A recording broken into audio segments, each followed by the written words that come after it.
Ken Lachese along with the meteorologist Tim Drawbridge. Long time no see, partner. It's reunited, and it feels so good. Time for the national anthem.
And as we mentioned, it is good to be back.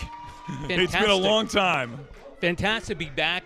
Both teams coming in first half of the season in the rearview mirror, looking to kind of gel offensively. Mill City a little bit more success. The Greenjackets, they've dealt with their trials and tribulations. Now here at Lansingburg, looking offensively to get the motor running. Yeah, this has been a team that struggled, only scoring 35 points in their first 5 games. These next 3 weeks are critical for the Greenjackets. They're coming in 1-3-1, but right above them are the 3 teams that they'll be playing in the next 3 weeks. First, with the Mill City Eagles, who come in at 2-3. Then you've got the Middleborough Cobras, who are surprisingly in the middle of the pack. But you know what? That shows the balance of this division. And then the Boston Bandits. But right now, there's one team to talk about in the Colonial Conference. That's the New England Bombers, who are right now lapping the field at 5-0. But those last 3-4 playoff spots, they're up for grabs right now. And when you've got 4 of your next 5 at home, Tim, it helps. It helps, and you got to take advantage of it. And reflect back on the 2024 campaign, Kenny. Glens Falls started out 0-3, got back to 500 with the 6-game winning streak, punched their ticket into the playoffs, and they kind of have that game-by-game mentality right now where, yes, they got 4 games after tonight, but it's Mill City standing in front of them ready to kick the ball off, and they got to take this team down just like they did 2 weeks ago.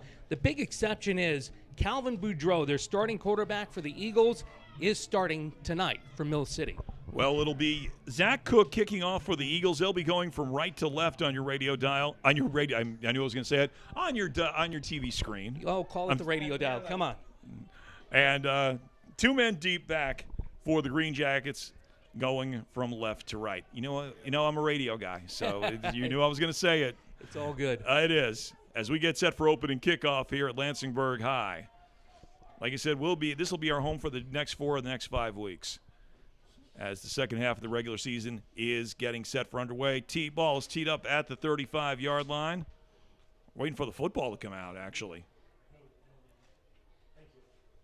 It was kind of ironic driving up here today. It's almost 3 months to the day I actually PA'd the game for the New York Knockout. They were taking on Connecticut that night, and it was a good crowd. And it was a crowd that I think once they hear Danny Miner bellowing with what he does with Cousin Herb, and it kind of reflects off the hill on the other side of the sideline back into Lansingburg, you're going to see more people kind of have that curiosity factor go, what's going on at the high school tonight? And if the people who don't know who Dan Miner is, for those who are tuning in, he's the public address announcer at the arena in Glens Falls, at the Glens Falls Civic Center. We'll call it again that while we're waiting for the new corporate name.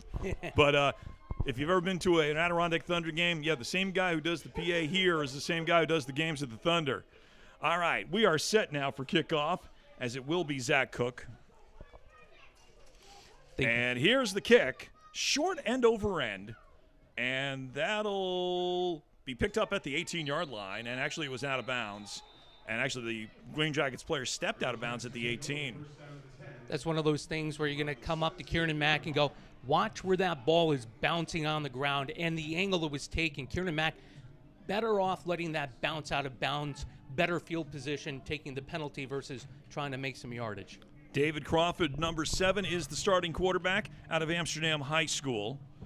Okay, Coach, unless he's wearing 11 is not on the field. We cannot come. So 1st and 10 now for the Green Jackets, going from left to right. They are in their traditional home uniforms, the evergreen green with the white Green Bay Packer replicas, and that includes the helmets with the iconic G, as Vince Lombardi used to say, the G stands for greatness. So 1st and 10, just underway. And a quick slant pass at the line of scrimmage for about a yard. Yeah, that was outside to Johnson, and talking to Coach Johnson pregame. And let's stress the trials and tribulations from this capacity. After week 3, their game book offensively was basically put out for viewing, meaning it was put out to a lot of their opponents. So over the last 3 weeks, Jay Condon and this coaching staff has basically had to go through preseason renaming and relabeling their plays. 2nd down and 9. Hand off to number 3, James Prestio Jr., and he gets stopped for a loss at the 16-yard line. So a loss of 2, bringing up 3rd down and 13. Off behind that left side, and it's behind Ramos and Desnoyers. And this is one thing, just looking at the stats. When you have your plays leaked, that's one thing. What Glens Falls really needs to do is tighten up and cohesively get the offensive line going, so that way Crawford's got time in the pocket and Prastio and Austin have some lanes to run in. Yeah, he's coming. James Prastio Jr. to his right, to the left of David Crawford. Crawford fakes handoff. Option play. He'll look to throw over the middle, and it's intercepted by number 18. That is Alex Aline, and Aline gets it all the way back down to the 11-yard line. Aline just sitting back in a safety position. It's his first interception on this 2025 campaign, and Crawford's going to want that pass back because it was intended over the middle. I believe it was toward Johnson again. And what Aline ended up doing is just playing the center field position, the ball behind, and we got an INT. Last time these two teams met, Green Jackets with a 14-0 win in Mill City in week number 2. And the quarterback will be number 8. His name is Calvin Boudreau. He did not start in the first matchup between these two teams. He'll have number 28, Michael Bethune, in the backfield. 3 wide receivers split out, 2 to the near side, 1 to the near side, 2 to the far. And Boudreau not only can chuck the ball, he's known for running it too. If he's in, or is he short, and he gets second inside the 1. So it'll be a 1st and goal for Mill City. Good blocking on the right side. Shockley and McMenaman sealing the edge for the running back. Got an RPO right here. Perfect opportunity for Boudreau to take it himself if he doesn't see anything. Hand off to Bethune. Bethune tackled behind the line of scrimmage. Tyler Brown shooting in the gap and perfectly read that one. Tyler Brown, number 24 on the tackle for the Green Jackets.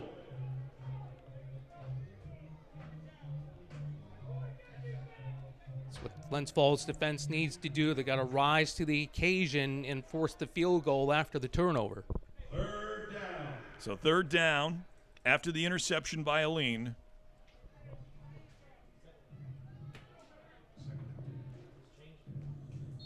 And we got ourselves a whistle and a timeout. Glens Falls. And the Green Jackets will take a timeout. Just remind everybody that Glens Falls Green Jackets football being brought to you by Dave Ures Collision Plus, the Talkin' Smack Productions and Podcast, Pax Elite, the New York National Guard, and the Romeo Auto Group.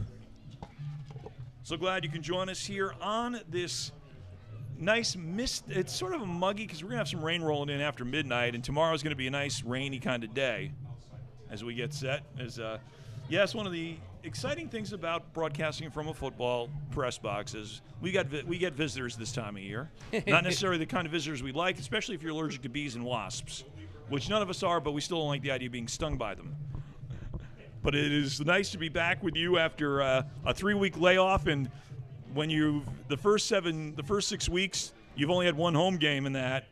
You look at it and say, are the schedule makers cruel to us, or are they the schedule makers helping us? When you think that a lot of times you hope for that balance of maybe 2-2, 1-2-1, but not for your first 5 on the road to start the season. So your first 6 weeks, 4 of them are on the trips, and like you said, all these trips are a minimum of 4 hours long.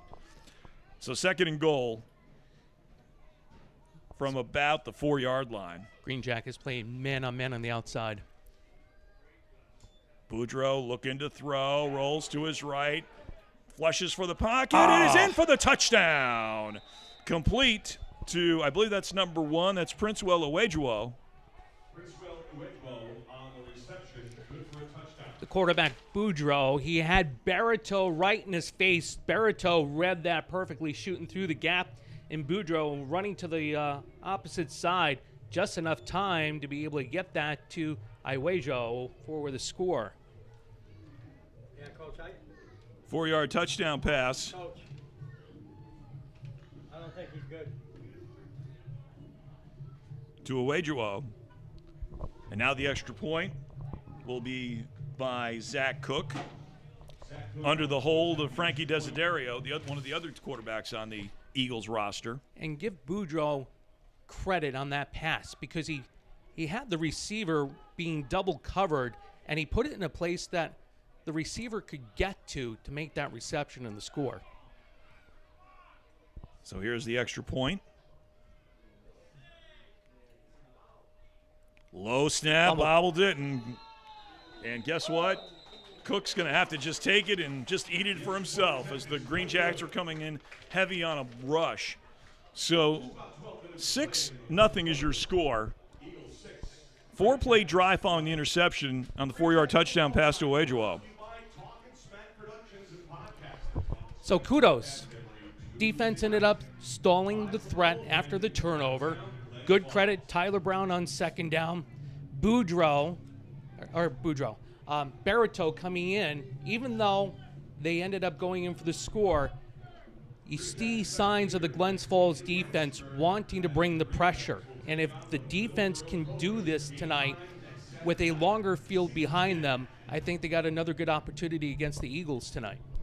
Tyquan Johnson, and I believe that is Ryan Fleeman, or Brian Thomas is the other deep man. No, that's Ryan Fleeman. So it's number 10, Tyquan Johnson, number 22, Ryan Fleeman. Getting ready for the kick from Zach Cook. Just inside 3 minutes here in this opening quarter.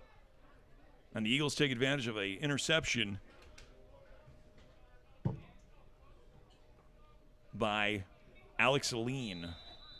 And 4 plays later, get the touchdown pass from 4 yards out. Here's the kick. Another one heading towards the sideline. And let's see if this one goes out of bounds. Oh, it'll be picked up by Fleeman at the 15. To the 20. Cuts back. Finds some room and gets an extra couple yards. And he's moving, got a flag going, and he makes his way out to the 31-yard line. But there's a flag back at the 20. We'll see where that comes from. So Fleeman had a rugby pile going for an extra 11 yards, but there's a flag at the 20. And give Fleeman credit because he kept moving his feet until the whistle. He didn't just figure, oh, I'm log-jammed in a pile here. And we've got a player down for Mill City. Looks like it's going to be holding against the Greenjackets. So that being a 10-yard penalty.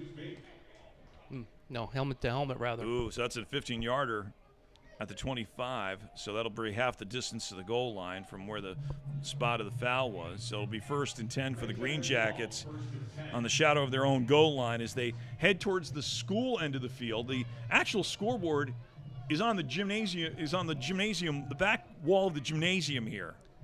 And changing quarterback, too, is Caleb Condon.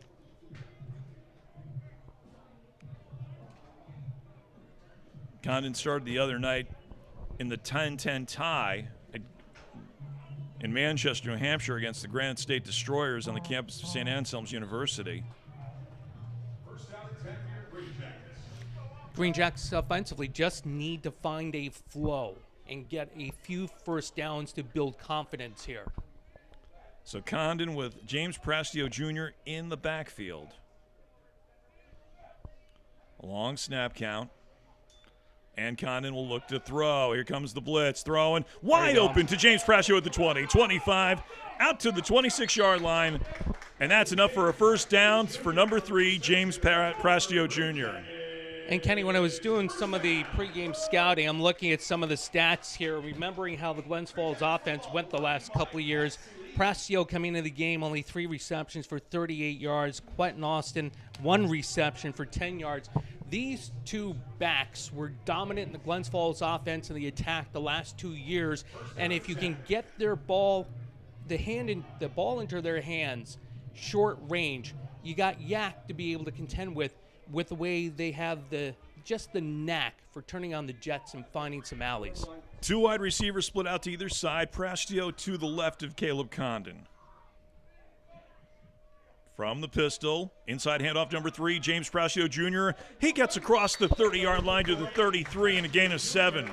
Nice blocking behind Patty Lyman and Luis Ramos off the middle left-hand side, and Prastio just got low and drove, and a good gain on first down. Just remind everybody that coverage of Greenjackets football being brought to you by Kingsbury National Golf Course, Jim's Glass Service. Hey, thanks for the break. Mullins Construction and Old School Pest Control. 10:31 left in the opening quarter, 6-0 Mill City. Greenjackets on their second offensive possession is 2nd and 5 from their 32. Showing outside. Here comes the blitz. Inside handoff to number 3, There James Prastio to the 35, up to the 40, first down, and more to the 42, 43-yard line.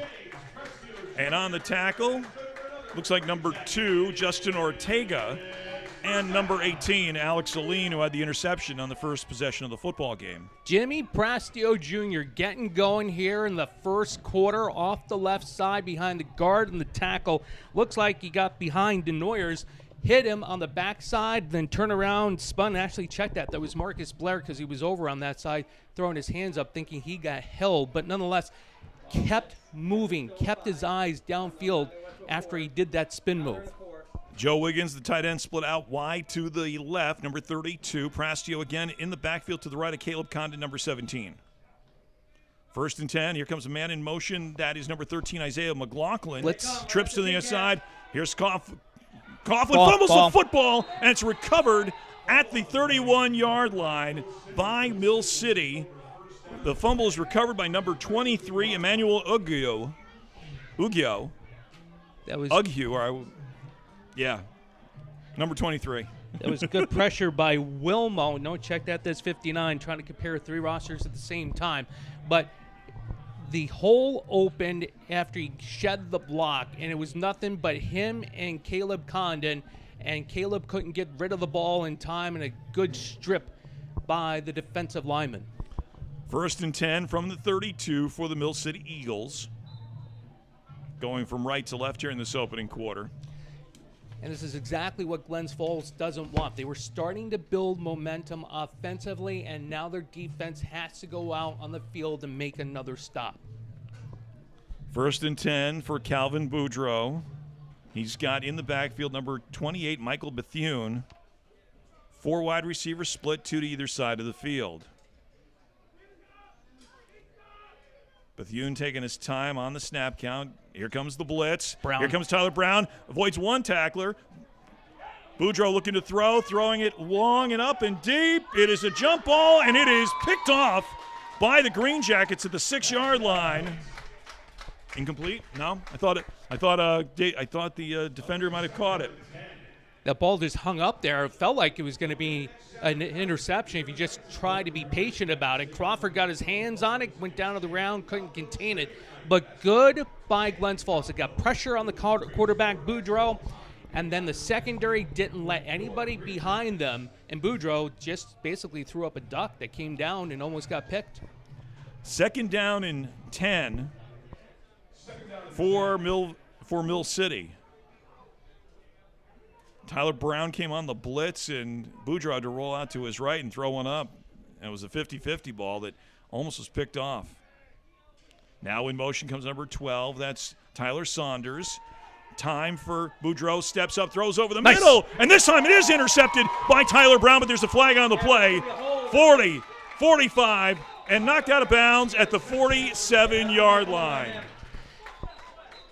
Brown and Barreto looked like they were going to shoot one of the gaps, and then they backed out at the last second, and Tyler Brown read Boudreaux's eyes perfectly, and in great possession picks it off, and they've got the ball now with great field position.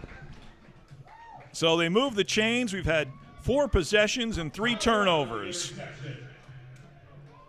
With 8:23 left in the opening quarter, it's Mill City 6, the Glens Falls Greenjackets nothing. Other games going on today. One that got underway at 3:30 this afternoon. They're close to being wrapped up. The Rhode Island Riptide hosting the Windsor Flyers, who are unbeaten at Stebbins Stadium in Cransford. 4 o'clock this afternoon, the New England Black Panthers at their home field at American International College in Springfield take on the Metro West Golden Badgers. And at 5:30 this afternoon, the Rhode Island Raptors took on the Middlesex County Longhorns. A bunch of 6 o'clock starts as well tonight. We'll get to those in a sec.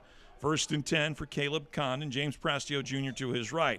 And number 3, James Prastio Jr. will take it and get stopped for maybe a gain of 1. The start of the possession was the Greenjackets 44. And Mooney there being able to make the tackle. The hole was there real quick between the center and the right guard, but completely closed right away. You could see Prastio had the opportunity, hit the gas, and then it quickly closed. Other games tonight that got underway at 6 o'clock. The New England Bombers take it on the Middleborough Cobras at Bettis Field. The Boston Bandits are in St. Anselm's College in Manchester, taking on the Granite State Destroyers. And the Haverhill Hitmen taking on the Mass Warriors tonight. And we have a game tomorrow for you up in Burlington, Vermont. 2nd and 10. Showing pressure off the edge again. 9 men in the box. Long snap count. Here's a handoff to, I don't think that's Prastio this time, Midas. Tim. And it's Yahweh Midas, number 19, on the carry. So a gain of 3 for Yahweh Midas. Brings up a 3rd and 7. Here comes James Prastio back in. Yeah, I think he just had an equipment issue he needed to take care of real quick. But give Midas credit. Next player up, off the bench, similar play call. That time got a gain of 3. Let's see what Jay Condon has for 3rd and 7 here. Obviously got to hit the air, but you know what? Back in that first possession, Prastio short underneath. Open and available. Take it. Take the slant route. Take the slant route and give him the extra field. In motion comes Jacob Allen, number 82, to the near side of the field. Now we got trips to that side. Handoff to James Prastio. Prastio looking for a hole. Cuts it back inside. Gets to midfield, making it a 4th and 4. And on the tackle, number 28, Michael Bethune. And it looks like number 5. We'll give credit to Travis Byers, the linebacker for Mill City. And give credit to Ramos on the block, allowing for Prastio to even get any yardage on that play. You mentioned, Kenny, 9 in the box, and Prastio still managed to get about 2.5, 3. So it'll bring Alex Roca, number 0, to do the punting. The up man is Travis Byers, number 5. 2-man deep for Mill City. I believe one of them is number 7, Xavier No, and it's number 1, Prince Willewejuo. And here's the punt. Deep kick. And this one's heading to the sideline, out of bounds, somewhere around the 23, 24-yard line, but they're going to be, where are they spotting it?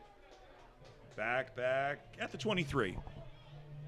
So with 5:48 left in the opening quarter, it's 6-0 Mill City. As we mentioned, one game tomorrow. That's up at Burlington High School as the Vermont Ravens, a much-improved team. They're 2-3 right now at the midway point, taking on the New London County Silverbacks in New England Football League action. If you're saying there's a lot of teams, I says that was one of the things that we brought up, that last year the New England Football League had 7. They grew to, at one point, 20. And now it's down. It was down to 17 or 18. So 1st and 10 for the Mill City Eagles, one of the teams that joined the league this year. And we went from having 1 division to 3 divisions. I think it's fantastic for semi-pro football. Like, you actually have to specify it as men's semi-pro football, with this weekend, I believe, the championship games for D1, D2, D3 with women's football out in Canton, Ohio. Yep. And here's the blitz. Boudreaux looking to throw over the middle. Caught to Owajuwo. And he breaks a couple tackles at the 40. And he's tripped up at the 45-yard line. Princewell Owajuwo. And a gain of 23 for the first down.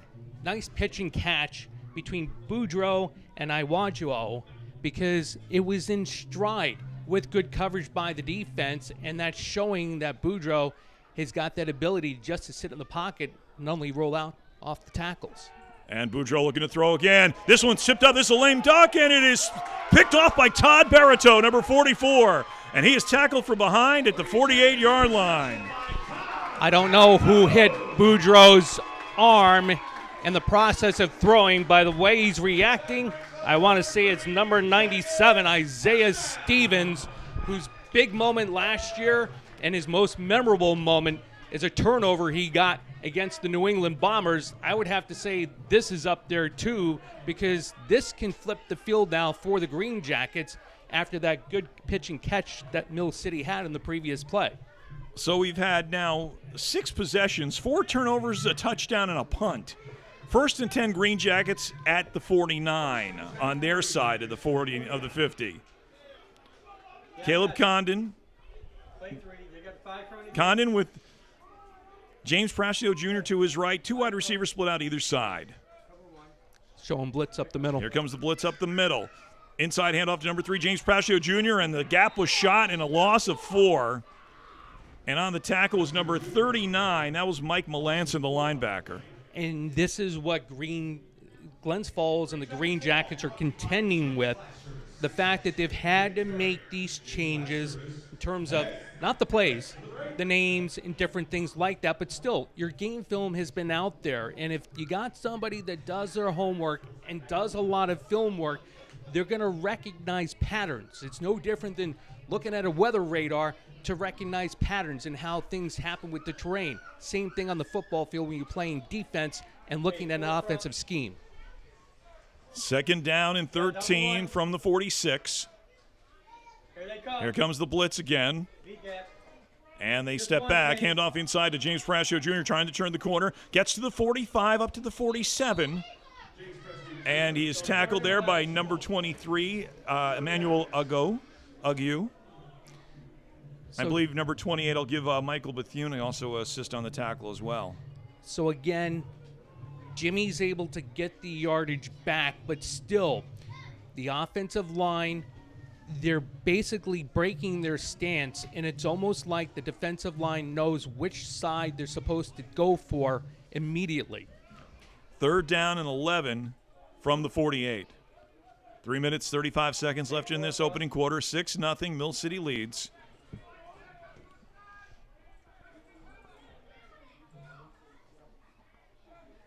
And Condon with a long snap count.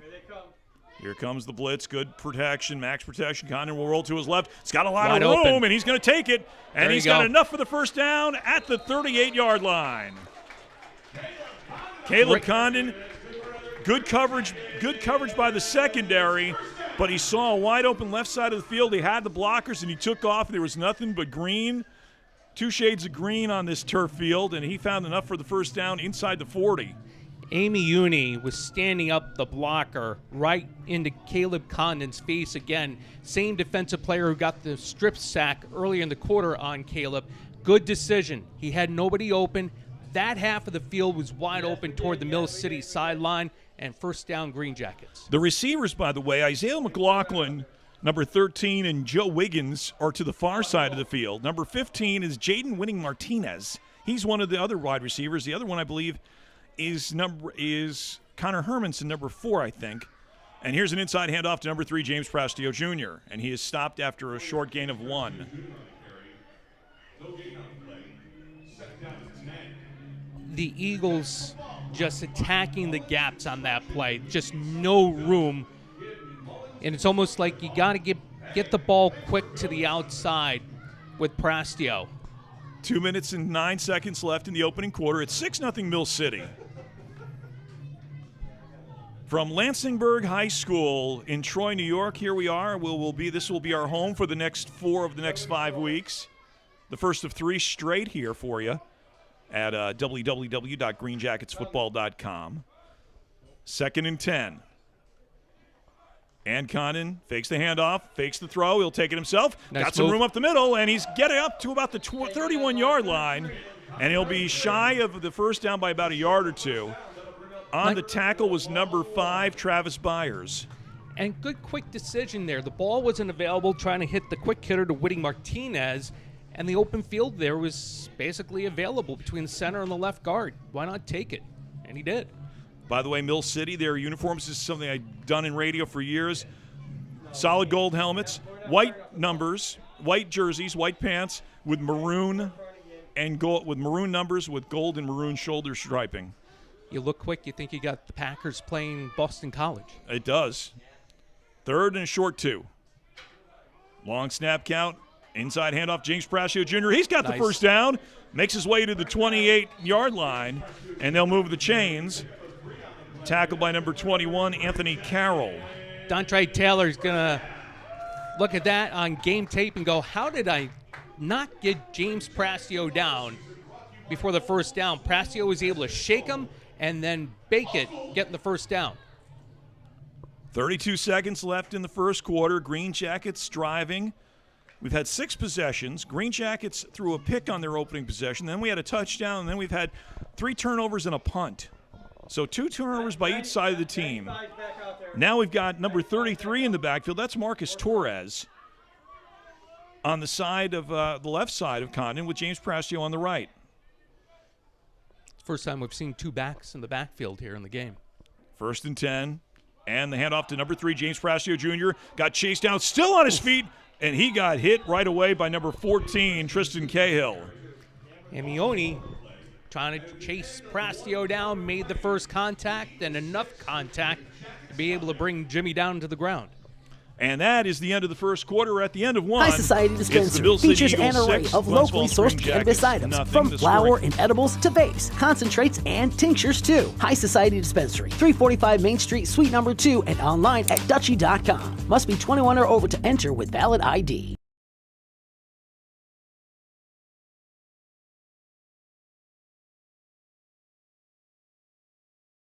But since then, we've had the Green Jackets fumble of football. We've had 2 interceptions by the Green Jackets, one by number 24, Tyler Brown, the other one by number 44, Todd Barito. And somewhere in between, we had a punt.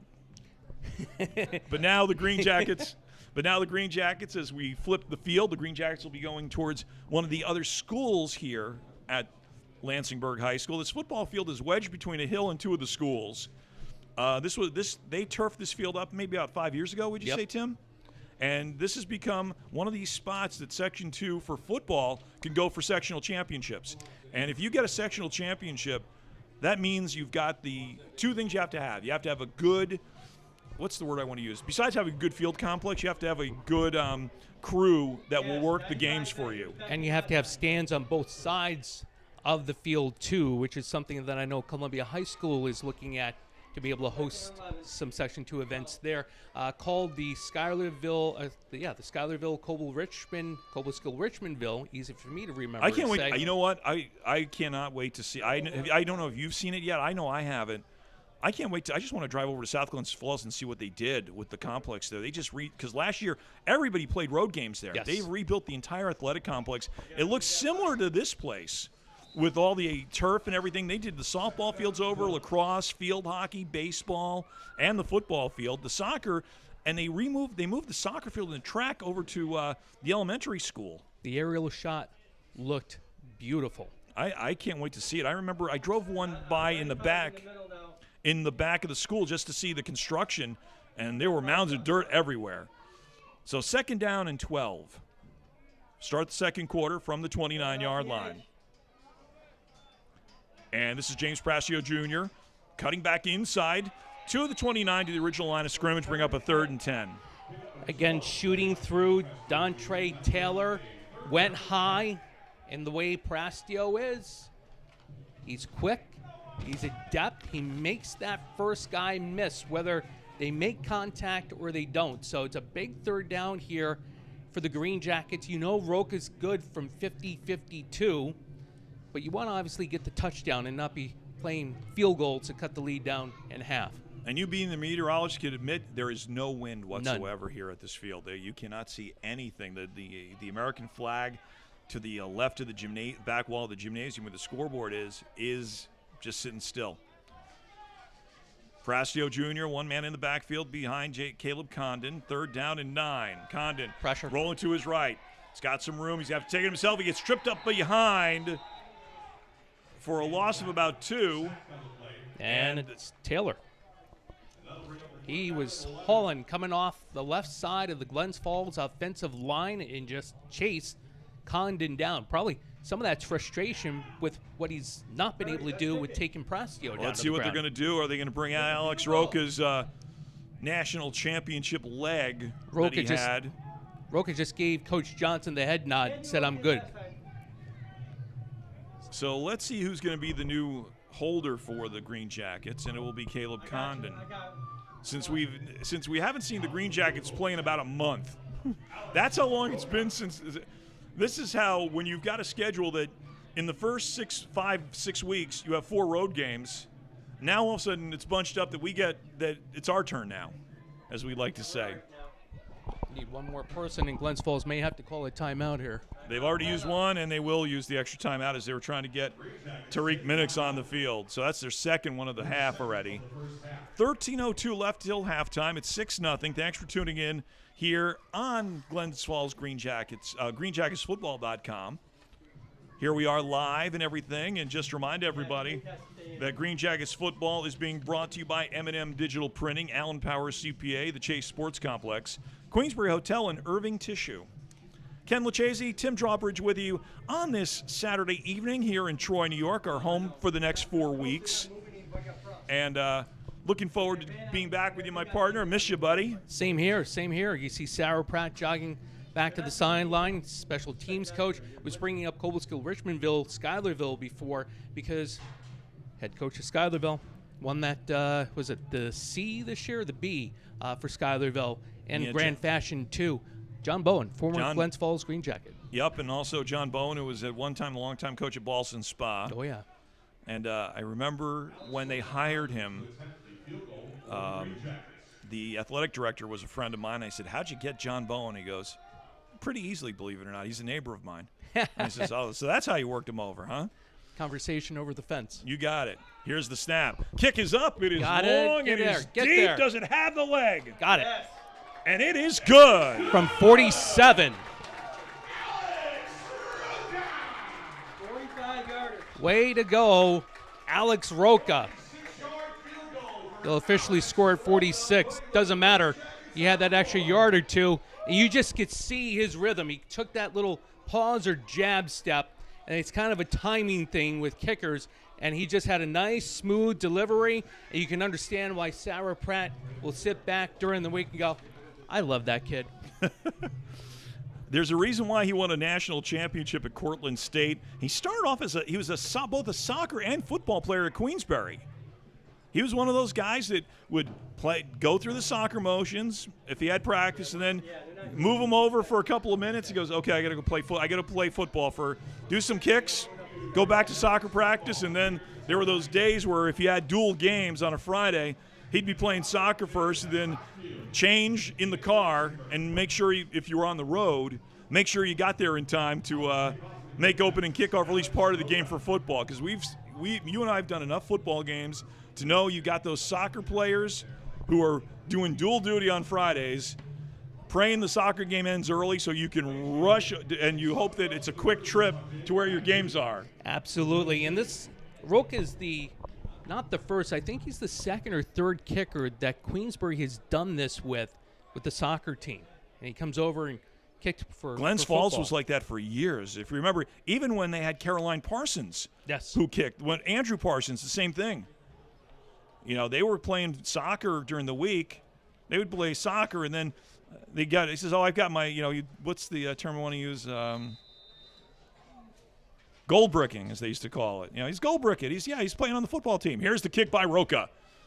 And this will be taking a one hop over in his the head of hands. the receiver, and it goes out of bounds. He's fortunate that because that would have been a live ball. Yeah, just to finish your thought, Kenny, Coach Irian, now Coach Huth, great great perception as a head coach to be able to utilize somebody from your soccer team to bring them over and utilize them on the gridiron too. Now, defensively, this is where Glens Falls can rise to the occasion. 2 turnovers. Your defense has been standing tall minus the first drive with short field, 18, 20 yards by Mill City. Now they can try. 4 showing blitz up the middle. He tries to come coming. in, Nice and he's play. got the tackle. Will he get him in the end zone, or are they going to give him to him? Let's see. 2 or the 3. He get him in the end zone, or are they going to give him to him? Let's see. 2 or the 3. We'll give him forward momentum. Tyler Brown came in on a blitz through the A-gap, and the running back Bethune had nowhere to go but backwards, and it's a loss of 4 back to the 4-year line. Tyler Brown, line. my bad, Kenny. Tyler Brown came in with 14 tackles and 2 sacks into this game, and you can just see when he gets into his zone during a game, he knows which gap he wants to pick, and then last second he'll jump into it. 2nd and 14 from inside the 5. Brown again, and Bartow looking to show blitz, trying to fake him off. Up some movement. Let's see who flinched. Did they get Brown on the snap count, and that'll bring it back, push it forward 5, or did they get a flinch on the offensive line? May go against Glens Falls. And it is. Yup, the snap count caught Tyler Brown, just got a little too antsy on that blitz. And what was a 2nd and 14 will be a 2nd and 9. Just got to stay a little bit more disciplined. He knew he had Baratow to his right. They both were going to put pressure in the same gap. They're kind of showing it again. And Boudreaux looking over because he saw the blitz, and he has to audibilize the line. Long snap count. Here they go again. Trying to get him again. Yep. Boudreaux sets up a screen pass on the jet screen, and that is a great job. Number 10, Tyquan Johnson for the Greenjackets. Read it for no gain. Johnson over on that side, Brian Thomas over on that side, and I want to say Tyler Brown with his motor got over in the tackle too.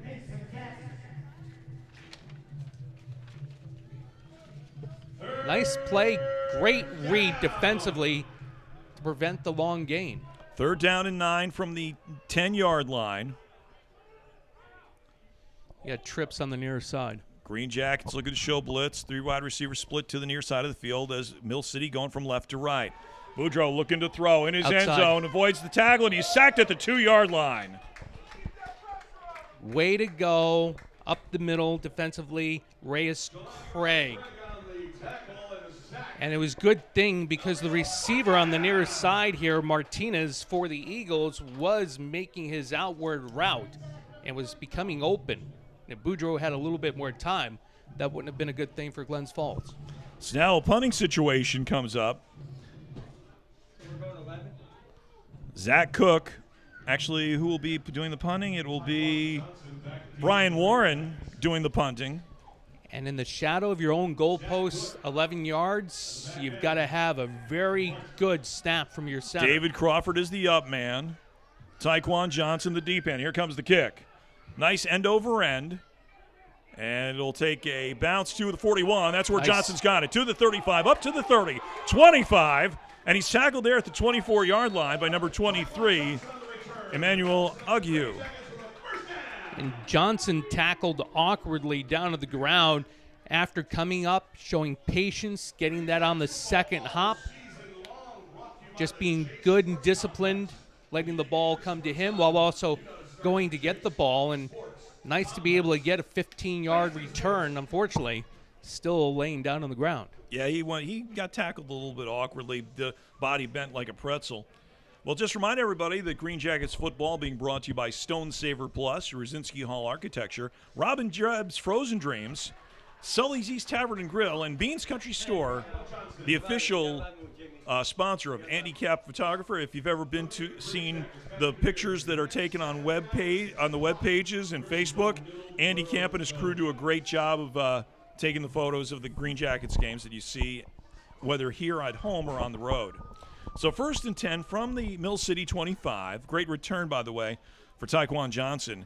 It was just a matter of, in the past, we were so used to John Stasinski. Yep. and other wide receivers being a part of that. When you're looking to find that new group, who's going to be the leader of that new group? So it's not only that, it's trying to get that timing and rhythm and that build that confidence. And Condon being somebody who's been with the Green Jackets for several years now, new core has to kind of learn new ways of his own to be able to make that connection with the wideouts. Marcus Torres in the backfield with James Prastio Jr. And here's James Prastio Jr. on the carry. Nice. 20, 15, 14, knocked out of bounds at the 11-yard line, gain of 14 and a first down. I like what Glens Falls has done here, bringing the fullback in with Prastio, with Marcus Torres. Nonetheless, good blocking on the left side by Ramos and Desnoyers to be able to spring Prastio Jr. down the left side. You can tell that most of my view of this field is absolutely perfect because I'm spotted at the 45. Tim's about the 50, but there's that one little corner that if the press box was like about 10 feet longer, I could see everything. So now I got to stand so I can watch the play into the near corner here as we head towards one of the other schools here at Lansingburg at their complex here in Troy. You forgot the adage of I have to lean out too. Yes, you're like moving. Oh, Ken's moving to his right. I got to move a little bit more to my right. So 1st and 10 from the 13. Gain of 12 on the carry by James Prastio Jr. Long snap count. Number 3, James Prastio on the inside. Handoff. He'll get 4 to the 9. Yeah, Brian Warren come in, first point of contact on Prastio. But again, another good block by Torres, who got the edge, and Prastio got it inside. 8:39 left here till halftime. 6-3 Mill City. They scored on their opening possession following an interception by David Crawford by Alex Aline. And 4 plays later was a 4-yard touchdown pass from Calvin Boudreau to Prince Awejuo. 2 men in the backfield. Number 3 is James Prastio Jr. 33 is Marcus Torres. And Prastio will go to his left again. To the block. 10, 5, knocked out of bounds at the 3-yard line. Let's see if that's enough for a first down. And a hard hit. I don't know if that was a mouthpiece that came out or somebody's ear pad. But again, another good block by Marcus Torres, sealing off the edge, allowing Prastio now this time to get outside. And a great game. Interesting call here by Jay Condon on 3rd and short. It's 2-down territory. That's what you do. Do you have enough to try Philadelphia Eagles tush push, or do you go with your bread and butter and let Torres lead James Prastio Jr. to find that strong side? They've been going to the left side where they've been really successful behind Tariq Minnis. And Minix, a couple of words to Condon. And we got ourselves a flag on the play. Let's see game. what it is. Nope. False start. Oh, that's a killer. But it's still 2-down territory. 2-down territory. You can look at it from this standpoint a little bit regarding the yardage, some space to try to work into the end zone. I got to thank, by the way, I want to thank Hank Pelton for hooking me up with a shirt, one of our shirts. So my father has got one now. So my dad, he's like, what do I say to it? He says, I'm not a Packers fan. He goes, like Vince Lombardi said, the G is for greatness. And he started laughing. He goes, will that work if I wear it? He goes, I don't know. Just say the G is for greatness. No. And he laughed. So 3rd down and 6 now. Movement along the line. Prastio fakes a handoff. Inside, touchdown! And that is to number 32. That is 32, Joe Wiggins on the slant. Joe Wiggins. Oh, if he didn't bring that home, there was going to be a big sigh of exasperation. Lined up, left side slot. Had the fake to Prastio. The defense took it. Was crashing inside, thinking Prastio had the ball. And there's Wiggins, 2 yards, slanting toward the goalpost. Rings it in, and 6 for the Greenjackets. 9-yard touchdown pass at 8:05. Now 9-6 Greenjackets lead, as Alex Roca to attempt the extra point out of the hole to Caleb Condon.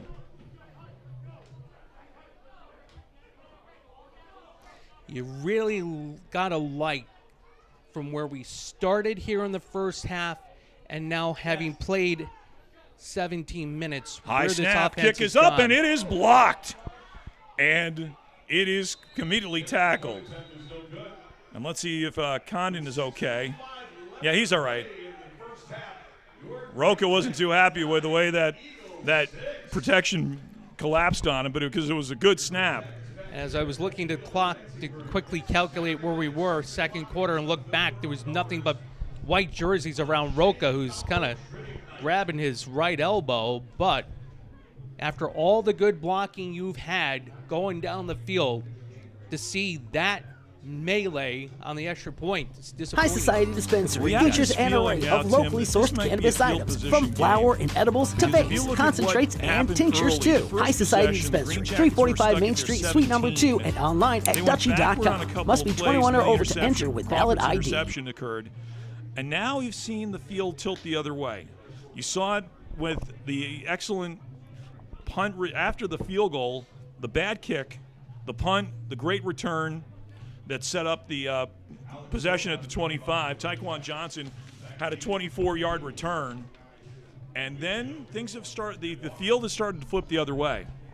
So Roca to kick it off. It'll be number 15, Ryan Walker. He's one of the deep men, along with, of course, Princewell Owejuwo. You got to figure, Kenny, I mean, the last 2 to 3 weeks have been tough on this team, and you had to basically go through preseason again, rephrasing what your plays are and what your calls are going to be at the line of scrimmage. Well, I think for a lot of the teams, they know what the Green Jackets were a lot of. A lot of it was James Prastio Jr. A lot of it was Quentin Austin. And you depended on the run set up the pass. Yes. And now here's the kick. High and over, and it is deep. Beautiful kick. Walker at his 3-yard line. Up to the 10, 15's got some room, turns the corner at the 20, and stumbles ahead, still on his feet to the 28-yard line. And somebody loses a helmet accidentally. And 1st and 10 now for the Eagles. The Eagles, by the way, won the toss. They elected to defer, so they'll take the second half kickoff. 9-6 with 6:40 till halftime. So defensively, this is where you come out, you pick up where you were. You got Tyler Brown going down the line of scrimmage, figuring out which gap he's going to jump. You got Barreto roaming the middle, kind of, playing off of Tyler, and, just get 3 downs out and get the ball back for your offense. 1st and 10 now for the Eagles, just outside their 30-yard line.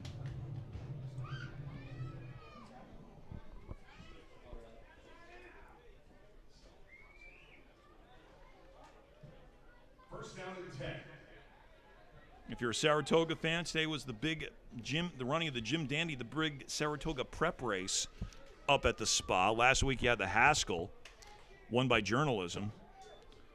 And Sovereign was running. Here's the handoff to Bethune. Bethune out to the 35-yard line, gain of 5.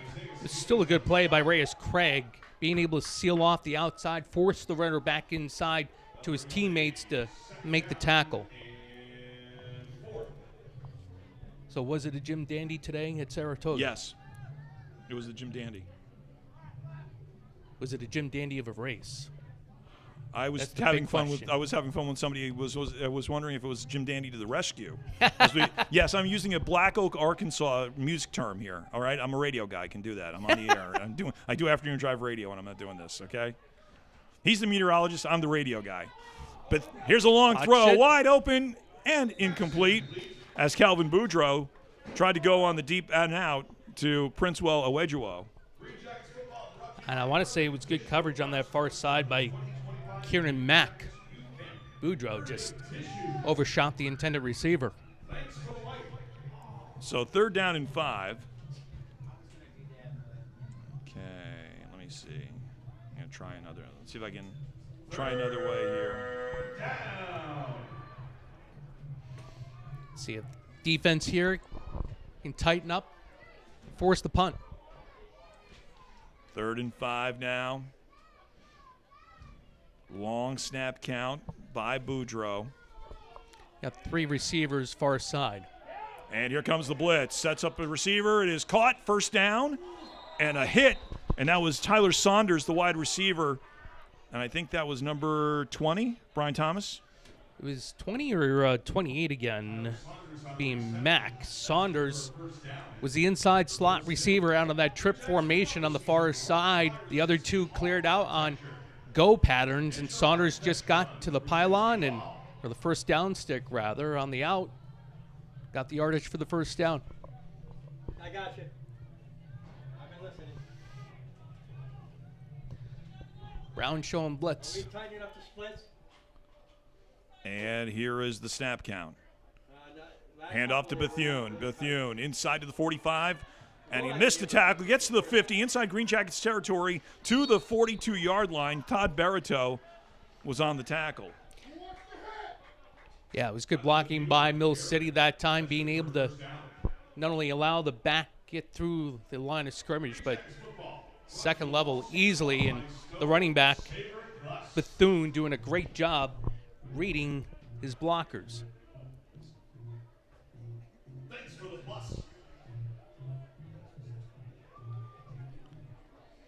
So 1st and 10 from the 44-yard line.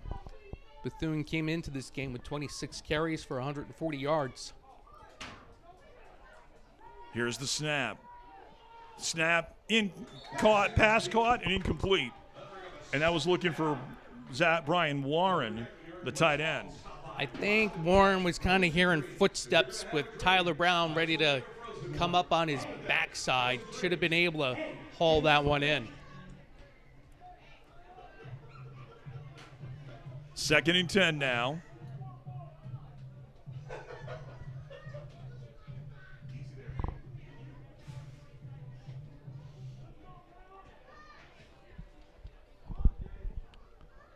.331 left till halftime. Greenjackets leading 9-6.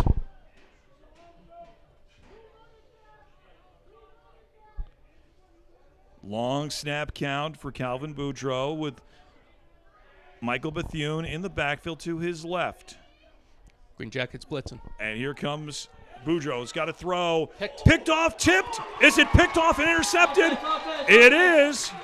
Is it? Yes. It is, and it's number 26, Brandon McAllister. Is it Mack or McAllister? It's Mack.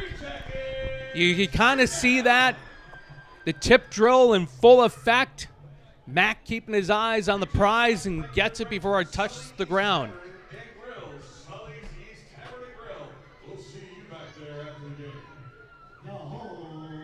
See if the Glens Falls offense now can take advantage. 3 minutes. Plenty of time to make a drive here. You're 60 yards from pay dirt, and you know you got Roca's leg good from at least 46, 47.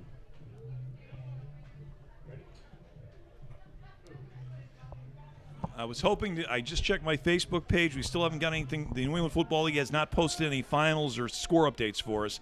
We'll try to get those for you throughout the later part of this half and into the second half of the game. 3:06 left till halftime. Greenjackets with their third committed turnover here. 5 turnovers in the first half so far. We'll have to talk to Hank so he can get you on the And here is the inside handoff to James Prascio Jr., number 3. And he gets nothing, no gain on the play. Good swarm tackling there by the Eagles that time. Could see on the angle if they changed formations and went back to a one-back offense or had the two-back in there with Torres as the fullback. And timeout taken. And we got ourselves a timeout on the field, and I believe that's the first one taken by the Eagles. Yep. 2:44 left till halftime. Other games, like I said, going on tonight in week number 6 of this regular season. As I'm getting all my pages flipped over. I got to admit, it's great when you have no wind coming into the press box because you don't have to worry about keeping things down, using your cell phone as a paperweight. And also, no sun glare. No. We can see the first half. No, there is no, as I say, a guy who wears contact lenses and he's got reading glasses on. I do not have, my sunglasses are in the car. I'm very grateful for that. I am sad to say West Mountain is beautiful this time of year, but when you're in a press box in July, August, and September, even October, yeah, it's a little hard on the eyes. Yeah, your eye doctor is not too thrilled when he goes, "You're doing what?" In these boxes during the summer, they kind of cook with that summertime sun. Yes, but right now you got these beautiful. This it's set into this beautiful hill here. Oh, yeah. And these trees are. You know what? I wonder what these trees are like come September and October. But they play these games at night here. They've got the lights here at Lansingburg. If they played one on a Saturday afternoon, like a homecoming game in the heart of foliage country, man, these trees that surround this school, beautiful. All right, 2nd down and 10. As we mentioned, the early game that got underway was at Stebbins Field in Cranston, Rhode Island, where the Riptide were taking on the Windsor Flyers. 4 o'clock in Springfield, Mass., the New England Black Panthers are hosting the Metro West Golden Badgers. And at 5:30, the Rhode Island Raptors hosting the Middlesex County Longhorns at Tucker Field in Cumberland, Rhode Island. And we had a bunch of 6 o'clock starts as well, not only this game with the Greenjackets and the Mill City Eagles. So 2nd and 10 with 2 minutes and 44 seconds. Greenjackets, 1 timeout left. Fake the handoff. Condon looking to throw. In trouble. He's throwing one up. He's got a wide open receiver. It is caught at the 49-yard line. And that is number 18, I believe, Dylan Alicia. Yeah, Dylan Alicia, nice read. 4 receptions for 18 yards coming in, and Condon knows he kind of hung that up, but there was some nonverbal communication where Alicia knew to stop and come back for that ball, and thankfully he did and was able to get the 1st down and nice yardage. 1st and 10 from the 48. 2:10 left. Blitz. And the handoff inside to James Prastio Jr., and he will lose about 2, and we will come to the 2-minute warning.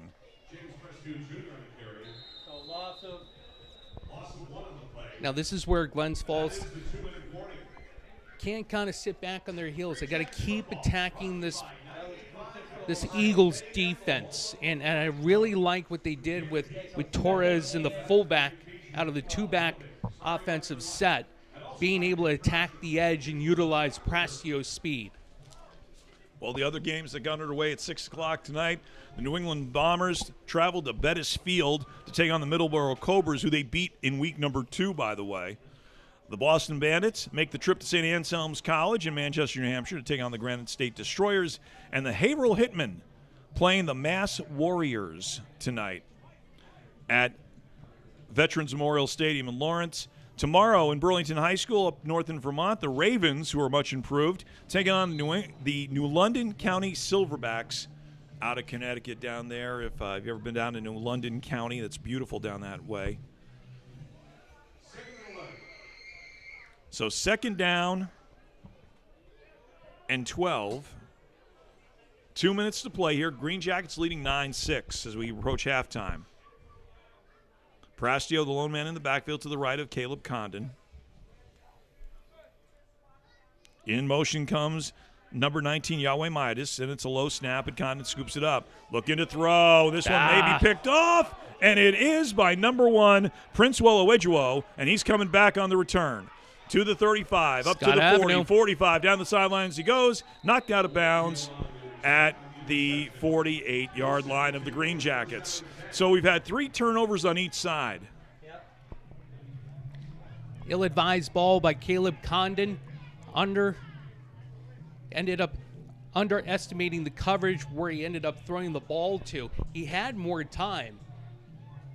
And at this point, now your defense has to come out and make a stop before going into halftime. You don't want Mill City to convert this for any points at all. You've built confidence and momentum all this first half. On the far sideline, you've got Zach Cook working on his field goal kick. So 1st and 10 now. We've had 3 turnovers on either side of the field. 9-6 Greenjackets leading. Mill City in a great spot here because not only will they can run out the clock here in the first half, they've got the ball to start the second half after winning the toss and, of course, electing to defer. I liked it better when you say, do you want to kick or receive? We'll kick. Now it's deferment. Now you have to defer. Fancy terms for everything these days. And this weekend, a lot of the NFL teams in their first full weekend of their fall training camp underway in many places. As next weekend will be the, I think either next weekend or the week after, we'll have the Hall of Fame induction ceremonies in Canton. Yeah, the ceremonies next weekend. Hall of Fame games on Thursday. Hard to believe. And now fake a handoff. It's Boudreaux on the keeper. 30 to the 45. He's 40. showing that running got some ability. room. 45, 30, and goes out of bounds at the 27. And tomorrow is is induction ceremony day in Cooperstown at the Baseball Hall of Fame. Billy Wagner, CC Sabathia. Sadly, we have to mention the late Dave Parker, the Cobra, who just passed away a couple of weeks ago.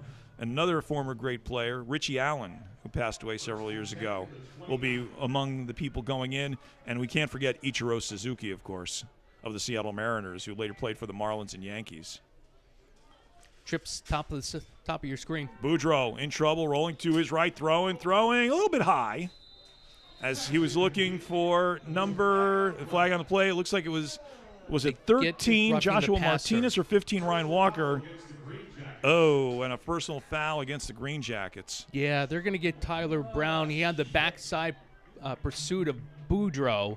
And Boudreau showing why he's a great RPO quarterback, because he's got that speed to get out of the pocket, hit the edge, or take it upfield. And that time, Brown, in the official's judgment, just a little bit too aggressive. That was the first time actually the last play was really the first time we saw Boudreau use his legs on an RPO. A minute 29 left. Still 2 timeouts for the Eagles in a 9-6 football game. And, of course, the Eagles will take over will have the first possession in the second half as well. So the ball is now at the 15-yard line following the penalty. And the Greenjackets leading by a field goal, 9-6. Bethune to the right of Calvin Boudreau. You got 2 receivers each side. And here's the throw. Looking to throw. Boudreau. He'll be flushed out of the pocket. He'll take it himself up to the 10, 5. Heading for the goal line. And he slides in for the touchdown. Calvin Boudreau from 15 yards out.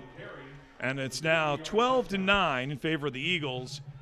Time of the touchdown, 13:41. And his 5th rushing touchdown of the season. Came in with over 400 passing yards. Good efficiency in the passing game. But again, averages over 11 yards a carry when he decides to take the ball downfield. So it's 12-9 with a minute and 19 left. Greenjackets will get the ball back with 1 timeout left. And they're trying for 2 to make it a 5-point game. Interesting call here by Mill City. Well, I think that if they get the 2, they know one thing. If the Greenjackets get in Alex Roca's range quickly, they can go for the field goal. So now the 2-point conversion attempt. Boudreau with Bethune to his left. Brown up the and middle. Here's the pass. Here comes Tony Green Jr. He gets the first piece of it, and Boudreau gets out of it. Throwing for the end zone. Incomplete. In and out of the hands. And a flag is on the play. I think they were looking for Princewell Owejuwo again. And the hold will be against Mill City. So it's now a 12-9 game with a minute 19 left till halftime. And that hold was as a result of the pressure Tyler Brown was exhibiting, coming right up the middle, getting in Boudreau's face mask, who then used his legs to get out of the pocket. Give him a lot of credit because he almost delivered on that ball, just trying to do a sidearm back across the grain into the middle and just led his receiver too far, glancing off his hands. Greenjackets back here on home field at Lansingburg next Saturday night at 6 versus the Middleborough Cobras. All right, Greenjackets back. Sorry, Tim. Go ahead. I was just going to say, now Glens Falls, you got a minute 20. Like you've mentioned a couple of times, Eagles get the ball coming out in the second half. You got, I believe, 2 timeouts left. Even if you just got 1, let's get the ball up the field quick and see if we can try to get a long field goal for Roca. 12-9 with a minute 19 left till halftime. Next week, like I said, we're back here for the next 2 weeks. Our old friends, the Middleborough Cobras, who this will be the 3rd different place the Cobras have played the Greenjackets at. The Greenjackets have called home. Their first time was over at Old East Field on the east end of Glens Falls. They've played a couple of times at Glens Falls High School, and now next week it's Lansingburg. So we've seen them, 5 times now? And we've seen them enough in the 3 years. This is become the rivalry. There's how do you say? They're not exactly sending each other cordial email greetings. No, what's the old thing about familiarity breeds contempt? Yes, and that has been so true with these 2 teams. Too many guys on one side of the field All right, let's see what happens on the kick. And it's a little squibber out of bounds. Beautiful field position. And the Greenjackets will take that and say, you know what? Take the field position. Take the field position and get Roca give Roca plenty of room. And if I'm Coach Isola, I'm going to my kicker and going, just look at the ball when you kick it. To be able to just keep it like end over end, going straight down the field versus flailing out of bounds like that. Don't try to do something fancy and kick it down the middle. Make them make a play. Yes. No, don't give them a short field because you know what their kicker can do. Yes. And that's what you say to them. Just boot it as far and as deep as you can, and you see those hash marks. That's where you kick it between. Don't try to kick. You're not punting the ball and trying to put it out of bounds. Remember, because if you put it out of bounds, it's a penalty against us. Greenjackets got 2 receivers each side here. And Condon with Prestio in the backfield. Fakes the handoff. Condon looking to throw over the middle. And that was a little too far. And let's see what he was looking for. I don't know who the intended receiver was because you had McLaughlin on the inside. I think it was slot. Alicia. Yeah. On the deep, that was the one who was closest to the ball. That was Dylan Alicia, number 18. And he's so kind of communicating back and forth, coming back to the huddle with Condon because it looked like McLaughlin kind of slowed his route down, realizing there was going to be congestion in the middle of the field. The Eagles used their second time out of the half with 1:14 and on an incomplete pass, too. To me, as someone who may be a football neophyte to an extent, that doesn't make sense to me. You've got the clock stopped.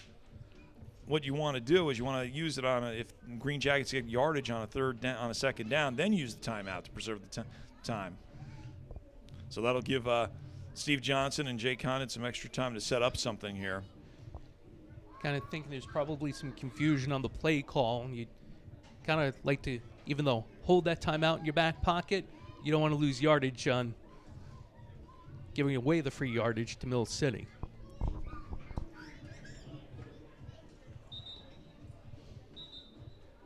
And also on that previous play, I think Condon wanted to go to Alicia a lot sooner, kind of getting him on that seam rather than downfield. So second down and 10. Ball is at the 49-yard line of Mill City. If they can get 20 yards, you're in his range. You get to the 29-yard line, you are in Roca's range. 20. And in motion comes Isaiah McLaughlin to the far side of the field. Here comes protection, looking to throw, Nice. Find a receiver. He's open, first down at the 35-yard line. And I wonder, is that Jelani Reyes Craig? Hard to tell with his jersey pulled up. I think you're right there, Kenny. I don't know. There's a couple of them like that. Mill City's only bringing 4, dropping everybody else back into zone coverage. And it's so 50 seconds left till halftime. First down and 10 from the Mill City 35. Condon's just got to sit here and read where his receivers are. Throw one. Nice. Caught by McLaughlin. What a catch. And he's got the first. He's just shy of the first down at the 26. 35 counting, timeout, Glens Falls. What a catch by McLaughlin to go up for that one. And they are officially in the range of Alex Roca with 34 seconds left till halftime. And again, I'll state it here in the first half. You can see this Glens Falls offense starting to really gel. More so, the confidence. Condon has the confidence in McLaughlin to get that on a timing route on the inside. Because if it's not there, the ball shooting past the receiver or glancing off the receiver's fingers, and you only can imagine what will happen because we've seen that. Tyler Brown had a pick earlier in the contest in that fashion. We've had 6 turnovers here in the first half, 3 by each side. With 34 seconds left, Greenjackets looking to kill the clock and score here before halftime as the Eagles will take over the opening possession of the second half. And a 12-9 lead for them. So I was looking to see where Alex Roca was at the beginning of the drive. He was just sitting back, chilling out on the bench last drive. You know, he's kind of sitting there hanging out with Todd Barito. It's a good sign from your kicker when he's relaxed and content. Yeah, now he's on the field standing next to Son Velasquez. He's like, now he's getting antsy. You know, kickers are a unique breed. But more importantly, he's right behind Coach Johnson, who he went back and forth with before, and he gave that nod to Coach Johnson, and Coach said, Condon rolling to his right, throwing one, got it completion, Precio. Inside to the 10, Get out of bounds, get out of bounds. And James Precio Jr., but we have a flag on the play at the line of scrimmage. Holding. And a holding brings it back. It's going to negate a great play. The only bad part about that play is Precio, I don't think, got out of bounds. Like that when there's a crowd, member of the crowd said, challenge it. 22 seconds left. Yeah, the video review crew is saying you can't do that. So now with 22 seconds left, what was a first down about the 9, brings it back to the 35, and we'll bring up a second down and 20. This is where you have 2 plays called. Actually, in the no, huddle. it's second down and second and 10. Excuse me, because it was. You want to get the first down clearly. You want to get more than the first down. But if your receiver, your runner gets taken down in the field of play, it's up to the line of scrimmage to quickly spike the ball.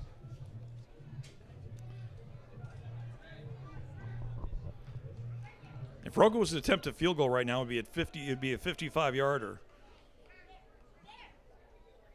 Second and just shy about of 11. We'll make it an even 11 yards. Here comes Martinez in motion, number 15. And Condon will throw. Russian, flush out of the pocket, looking to throw. Dumps it. A little bit low, incomplete. Throw to deliver. Isaiah McLaughlin coming into the game on a substitution. Third. Trying to figure out who that number is. I think I might be Marcus Colton, Rashad Colton, number 9. Because he's got like a curved number there. So I'm trying to figure out who that one is. 36-yard line. 15 seconds left.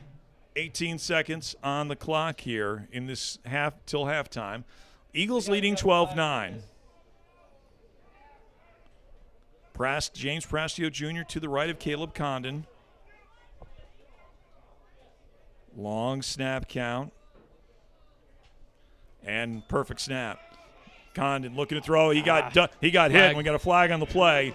Let's see what happened. This Isaiah McLaughlin is in the middle of this, and he's wondering what's going on. So let's see what this is. This may be if it's a defensive play, this could be a first down or at least 5 yards. 5 yards would be very important here because it's on the edge of Roca's range. And what is the personal foul? That's gonna put us Oh, in that's field the goal. helmet And call again. Defense.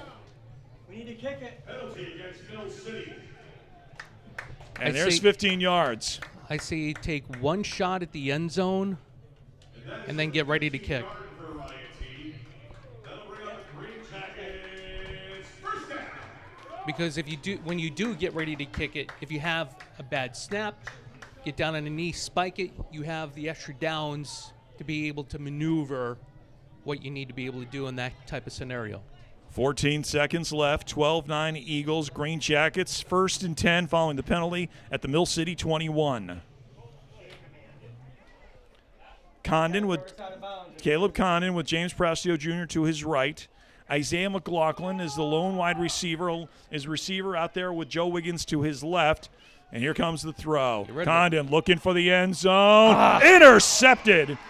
And it's by number 36, Mike Melanson, the linebacker, to the 35-yard line. 7th turnover of the half with 1 second left till halftime. And you've had this battle with McLaughlin as well as Melanson on the last 3 plays. And McLaughlin could actually make the case he was pushed in the back, and that's why he was not where he was supposed to be on the intended throw by Condon. Well, that will end the half here. The score is 12-9. Eagles with the lead. Let's do a quick halftime recap before we take a break, and then we'll have second half action for you in a couple of minutes. The Mill City Eagles won the toss, elected to defer on the opening drive on a 3rd down play. David Crawford threw an interception to number 18, Alex Aline. Aline, 4 plays later, it was Calvin Boudreaux to Princewell Awejuo on a 4-yard TD pass that made the score 6-0. In the second quarter, Green Jackets got on the board on a 46-yard Alex Roca field goal.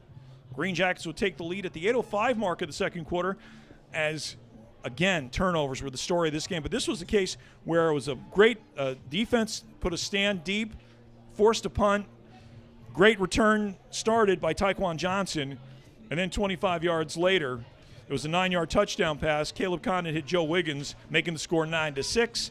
And then with a minute 19 left in the half, Calvin Boudreaux would score on a 15-yard run, making the score 12-9, and that's where we are at as we head to the half.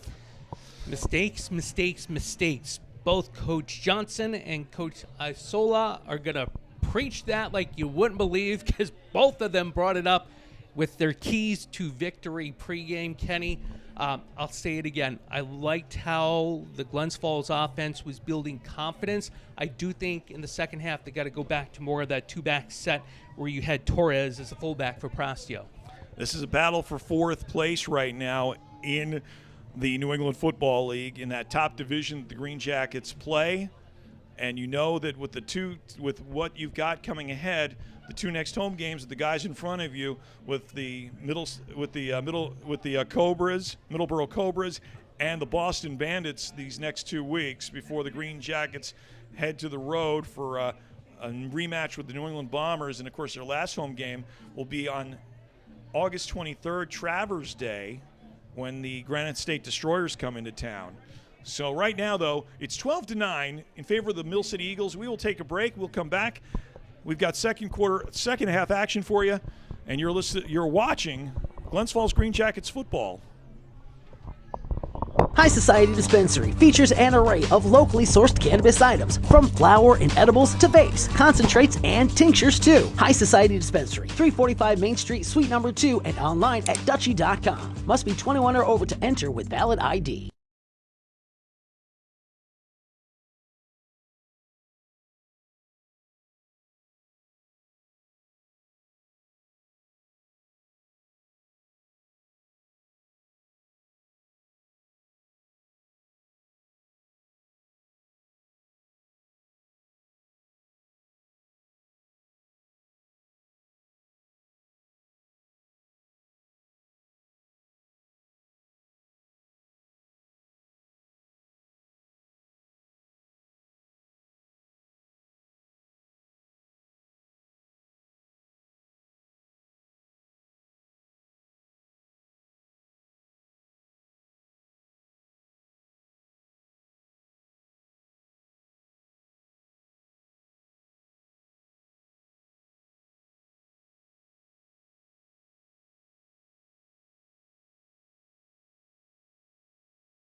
Thanks for tuning in to Glens Falls Green Jackets football on greenjacketsfootball.com. We're at the half, 12-9. The Mill City Eagles leading the Glens Falls Green Jackets. And in a very, well, let's just say that you look at the score, but one of the tiding tales was 7 turnovers between the two teams in the first half. Yes, 7. Both teams were more than willing to give the ball away. You can pretty much attribute that a lot with the passing game. And I believe 5 of the 7 turnovers were interceptions. So both teams need to refine their timing when it comes to taking the air. Loved, again, what Glens Falls did with Jimmy Pracio Jr., putting in the fullback with a 2-back set in the backfield with Marcus Torres, because Torres was able to kind of seal off some of the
Oh, no.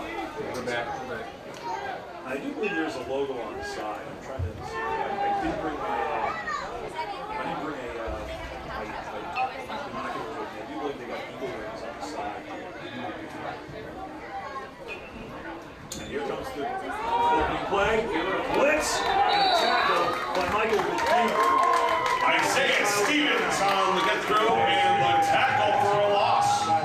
No, I was going to say Isaiah Stevens came bolting off the Second down and 13. And I think the offensive lineman didn't know whether to take Stevens or Brown, who was blitzing as well. It's and not both that. of them It's took not the running mics. back down hard.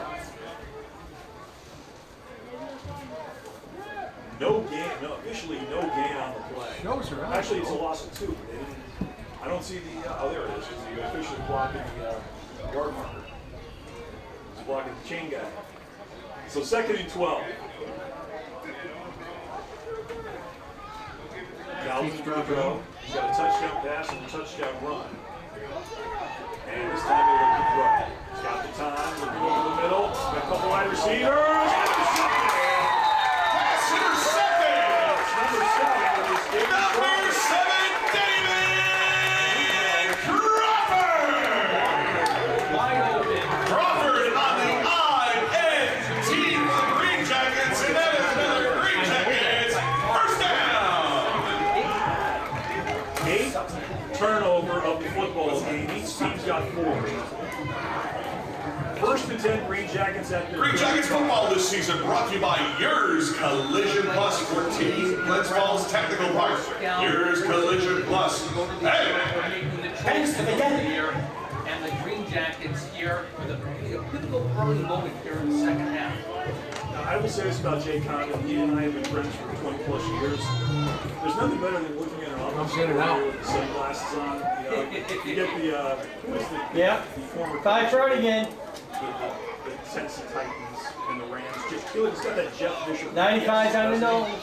Without the mustache. Who's now the AF1 commissioner. That's right.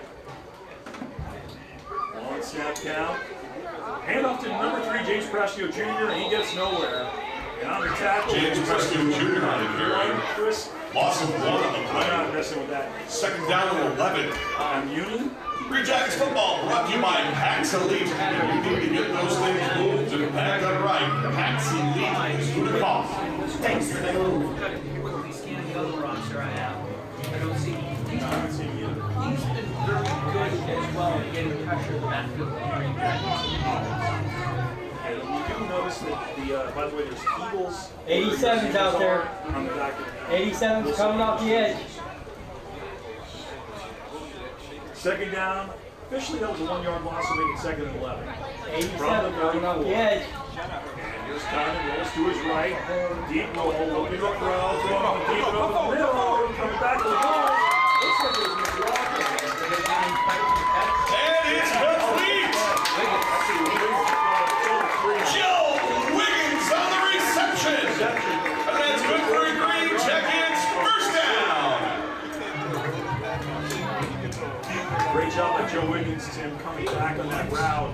When you saw Caleb Condon throw that ball up, you're like, oh, that doesn't look good. This could be a 9th turnover in the game. But Wiggins managed to pluck it out of the air. Audio stuttering, it goes in and out, in territory. and out. It doesn't come back and Had forth. I don't know what's going on. first half. That nonverbal communication with the receivers, and he's developed that with his receivers where if they see him rolling to one side or the other and trying to chuck the ball deep, they know they've got to come back to the ball. 1st and 10. Offset I formation. Number 3, James Prestio Jr. To the floor.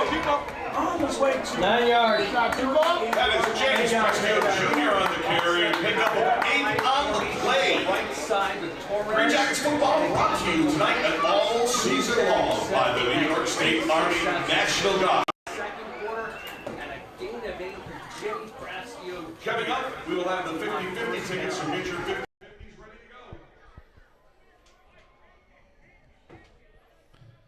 seeing if there's any other scores to tell you about. Nothing yet, as we're hopefully the New England I will say this about the New England Football League. They've done a great job this year improving their website and improving their social media presence on Facebook as well. For us who are doing games here live, getting score, us to be able to use our cell phones to get updated scores as well. And here's the handoff to Prestio, and Prestio will get back to the line of scrimmage, no gain.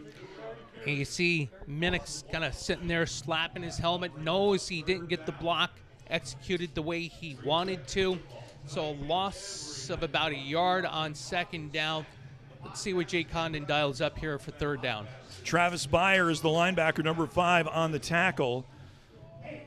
4 minutes into the second half. It's 12-9 Mill City over the Glens Falls Greenjackets. Like the first possession of the first half, we had an interception. We've had 8 turnovers in this game, 7 by interceptions. We had 1 fumble. 87 coming off the edge again.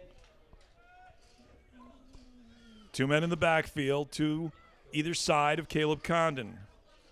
And it's James Prascio off the lead block, and he gets stood up at the line for a loss of another yard or two.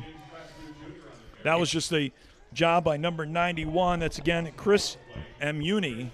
And he just ended up taking the blocker, Blair, standing him right up. And we talked about that in the first half on a couple of plays too, Kenny, where he basically pushed Blair right back into Prascio Jr. The edge got sealed by Torres, and Prascio could have cut back up the middle, but that gap closed very quickly. Marcus Torres set the block, but Muni came in and just, like I said, he just stood up the defensive lineman and pushed him back into Prascio and was able to slide off and make the tackle. Alex Roca back to punt at his 47-yard line. Walker and Uwejuo back for the punt. Here's the kick. Nice kick. Heading for Uwejuo at his 3 to the 5.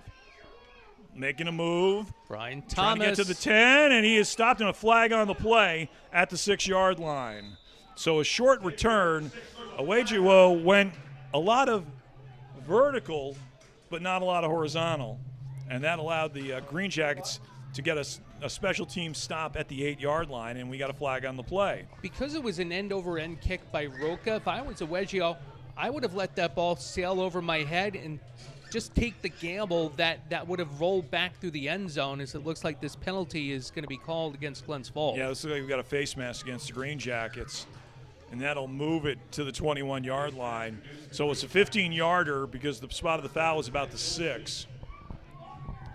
With 9:28 left here in the third quarter, it's 12-9. And that penalty. Okay, sorry. No. I was just going to say the penalty negated a really good play by Thomas because he got downfield and he made Uwejuo go laterally instead of upfield. Just remind everybody the Greenjackets football being brought to you by Sully's Tavern and Grill, 98.5 WCCAM, where you can hear me afternoons from noon to 6 p.m. Okay, I got to get the shameless plug for myself. And Pay Productions, the official team videography, and the guys who are making us look better than we really are. The guys who are giving us the video so we can give you the audio. Just got to say, Sully, Mike Sullivan, part of the Talkin' Smack crew with Danny Miner on the other side of the booth here. We got to get you on that show, man. Here's Boudreaux. Boudreaux looking to throws a lame duck. He's got a first down and a reception. Man, he threw one up, and luckily there was there in the flat was a receiver, and it was a 5-yard gain for the receiver. By the way, if Mike Sullivan is watching, just tell him to go to the dartboard at the end of the bar, and that will be his weather forecast tonight. What is that supposed to mean? You're saying we have no idea what's going to happen? That was the wrap on Talking Smack Tuesday What? night. Oh, you see, I've told Dan that we got to get you on the show. We got to line you up as a guest. I know you'll have a great time with the guys. I've been on twice. With Mulholland. Got to bring Marky on. Oh yeah, of course. Oh, those stories that Dan and Mark will tell from Whitehall High School? Oh my goodness. And we got ourselves a flag. See, my ties with Mark go back to when he was at TV8. Oh yes. When he was doing the news, one of the guys he did it with was a guy by the name of John Del Negro, who is involved with radio sales and media sales. Yep. John Del Negro was a classmate of mine in college at Dean College in Franklin, Mass. He was a year ahead of me. He was a sophomore when I was a freshman. So I ended up in July of 1991, did a week of fill-in at TV8. Mark Mulholland was doing sports. Lydia Colbita was doing news. Yep. The man, the myth, the legend, Andy Gregorio doing weather. I've never met him, but I've heard a lot about Andy. He's friends with Dan and Pete in the morning club on the station I work for up in Glens Falls. So, yeah. We had our. So it's where are we here? Second down. Second down. Boudreaux flushed out of the pocket. Tony Green trying to chase him down.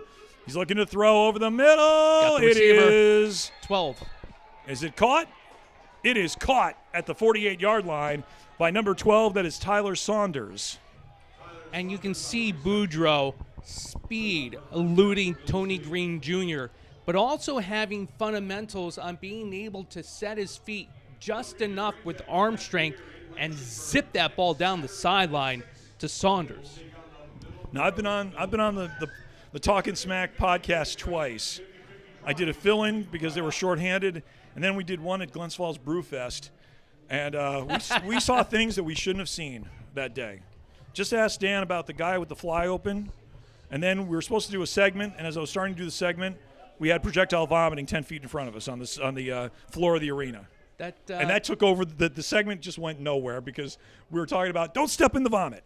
That's how crazy it was that day. Sounds like it turned into a long one. Oh, no.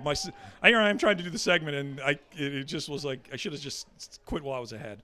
1st and 10 from midfield. 12-9. Pressure up the middle. Here's the throw. Complete to number 87. That is Brian Warren. Knocked out of bounds by number 7, David Crawford. 6:40 here in the third quarter, 12-9. Still no scoring yet. Eagles with the football. And 8 yards on the completion. So good blocking by Marks, Gamez, and the guard Zulo for the Eagles because they were able to negate the pressure that Tyler Brown was trying to bring up the middle on that last play. And by the way, one of the other cast members of the Talkin' Smack crew is Hank Pelton. So the man behind the Greenjackets, Snacks. Yes, Snacks Pelton is also on the show. So it's a very wonderful 2 hours Tuesday night from 7 to 9 on YouTube. In motion comes Michael Bethune. Here's an inside quarterback keeper, wide open, and in for the touchdown is Calvin Boudreau. That was a moment that we like to say that came from the movie The 10 Commandments. Would you agree with me? Boudreau, RPO, and the middle was wide open. You got to figure the last 2 plays, they've been able to flush Boudreau out of the pocket. Boudreau was able to get a nice pass to the near side. And Brown, they negated his pressure on the last play, and Boudreau's just showing that athleticism here in the second half. Second touchdown for Calvin Boudreau. And that was a 42-yard run on the quarterback keeper on the RPO. And the Eagles looking to go up 20-9. They currently lead 18-9. Will go for 2. Boudreau looking to throw, and nice. He will get flushed out of the pocket and sacked. I believe that's number 99, Jeremiah Davis, on the tackle. Jeremiah Davis was in there. I also want to say Reyes Craig was in there, got good pressure. And if Boudreau was able to get the ball off quick enough, he had 2 receivers that were able to get separation. Jeremiah Davis came in with 5 tackles and a sack into tonight's game. Likes to emulate his game after 2 players. I'll give you 2 guesses as to who Jeremiah Davis as a defensive lineman emulates his game after. Well, I read the thing, so I know who one of them is. Go for it. Dexter Lawrence of the Giants. It was Strahan and Lawrence, and both of them knew how to be able to get to the quarterback, and both of them evolving their games and to be able to set the edge too. So that time, Davis bringing the pressure and the negation of the 2-point conversion for the Eagles. Okay, let's see if I've got any more scores for you. Yeah, Jeremiah Davis has got a great story about his mom and his grandmother. His mom worked 2 jobs, so his grandmother spent a lot of time with, and was one of those things where it just you talked about family, and a lot of the ball players here have connections to Lansingburg, Troy, Boston Spa, where parents were working 2 jobs or both parents were working, and it's just a great story to be able to see how Jeremiah Davis has such a love for his mother and his grandmother. And here's the kick by Zach Cook, and he kicks it out of bounds. And the Greenjackets will take the spot of the football. So 1st and 10, 5:50 left here in the third quarter. It's 18-9, the Mill City Eagles. It's been Calvin Boudreau with 2 rushing touchdowns and a throw and a short 4-yard touchdown in the first quarter. So let's see what the Greenjackets can do here on offense. We've had 8 turnovers in the game, 4 by each side. And that's the thing you got to do right now. Clean ball the rest of the way, and don't press. You're down by 9. that's not insurmountable. You can overcome a 9-point deficit very easily. And there's still plenty of time left in this football game. That's the key. 1st and 10, offset I, with James Prastio Jr. in the backfield, number 3. And he'll take the handoff, going to the left side, and he is tackled from behind for a loss. And coming up slow, the lead back, Torres. And now you can see that the Eagles have kind of made that adjustment, and they're bringing pressure up in the face of Patty Lyman and the 2 guards, Ramos, along with Blair. And they've got to make these adjustments now in game so they can get that running game going for Prastio Jr. So 2nd down and a loss of 4, make it 2nd and 14. Ball spotted at the 36-yard line of the Greenjackets. Again, offside I formation. Caleb Condon under center in a pistol-type formation. 2 linemen on either side of Lyman ready. And to now press he's it in again. trouble. Condon rolling to his right, looking to throw it away, and he It's does. grounding. The question is, will they call it? Will they call the play on? There's a flag on the play. Will they call it intentional grounding, or will it be another secondary flag now has come out? Let's see if that's going to be a personal foul. So we got 2 flags on the play. Let's see what it is.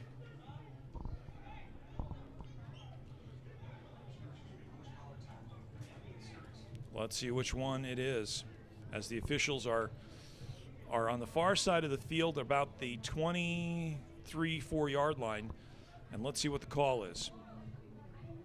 Now they're talking with the Mill City coach. We got intentional grounding and offsetting penalties against either side. So it ends up being. They called intentional grounding on that. And Coach Isola is out there looking for the explanation and now shouting at his defense to play more disciplined ball. So they had a horse collar tackle and intentional grounding. So the 2nd down and 14 stays 2nd down and 14. 4:53 left here in the 3rd.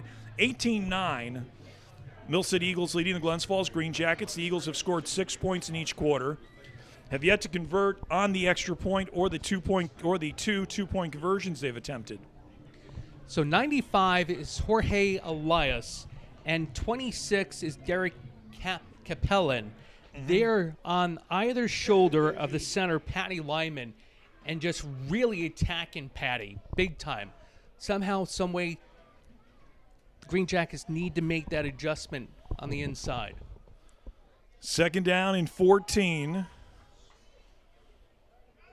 Elias and Capellan are the 2 guys in the middle in the A-gap. And here's Condon looking to throw. Rolls to his left. He's got some room, trying to find someone. He'll take it himself and goes out of bounds about the 41-yard line. So 3rd and 11. Had Johnson short, who actually turned and came back to the ball a few steps, but Caleb, probably the wise decision, kept the ball, got the yardage, so it's back to 3rd and 10.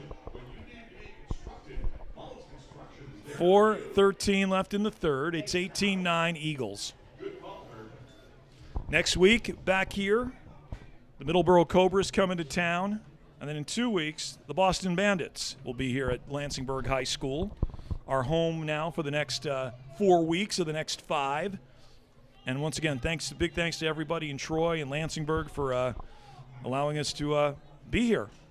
Absolutely. Excellent. If you, like I said, and Tim will tell you, if you're willing to make the trek down, this is a beautiful facility, to say the least. And my props to Lansingburg. Condon looking to throw, and he threw it into triple coverage. He was looking, I believe, for Jaden Whiting-Martinez, number 15, and that'll bring up a punt situation for the Greenjackets. Watching the line, what Capellan and as well as Elias are doing, they're, like we mentioned, covering the A-gaps. So you got the 2 guards, Ramos and Blair, on passing downs being occupied. So that's one-on-one with the pressure on the outside that you have with 23, Ughu, along with Mooney, bringing the pressure on the edge. Somehow doesn't able to get that to the offside. And Capellan almost blocked the kick, but it's a good one. Taking the Greenjackets bounce, and they're going to let this one go. Did he save it? Did he save it at the 1 yard line? Or is this going to be a touchback? And it is. And second. Is it a touchback? And that's going to be first down and 10 from the 1. And they saved it. What a play. Because the ball was going to Walker, and Walker let this one go. And what a special teams play. Greenjackets football tonight every night brought to you by Old School Pest Control. Old School. Touching the end zone. They would use them on the press box tonight. Guys at the 1. Exactly. I don't think so, Dan. You're really killing it up here. Even if it's your momentum going over the end zone, because you have contact with the ball, that's the way it's breaking up previously. But that's dropping the official said. So Great that opportunity here defensively. it's off again. Get their years back. View from my office tonight. Derek Capellan was this close to blocking a kick, and instead Roca kills Let's get a safety here. Come on, boys. Let's get a safety. First down and 10 for the Eagles. 3:05 left in the third. They lead 18-9. And last time the Greenjackets had a situation like this, they took advantage of it, were able to start getting points on the board. Let's hear for your Greenjackets defense. Let's go! Washington are right there, travel to the far right. Get that safety! Safety. Let's go, safety. Take it! Boudreaux in the backfield. With Michael Bethune. Here comes the blitz. Here comes the throw. Complete for a short gain of about 3. Great coverage by Brian. It's not on. Pick up about 3 on the play. Second and 7. Quick slant pattern, and Thomas is right there. Tonight's game brought to you by M&M Digital Printing. When you need to get your printing in, you need to go to M&M Digital Printing. Thanks.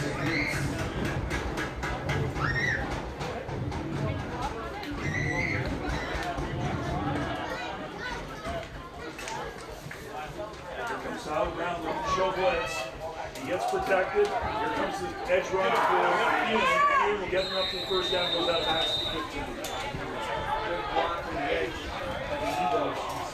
Michael Bethune on the carry. Good enough for a first down. There's an injury timeout on the field. And we got ourselves. It's not. It's got nothing. It's not that. It's not that. Okay. Yeah. We got a player now. Here, right in front of us. Training crew for the Greenjackets are taking care of the right away. So let's see what's going on here as we get a chance to take a break. Just remind everybody that Greenjackets football being brought to you by Dave Yours, Collision Plus, the Talking Smack production and podcast. You heard enough about those guys.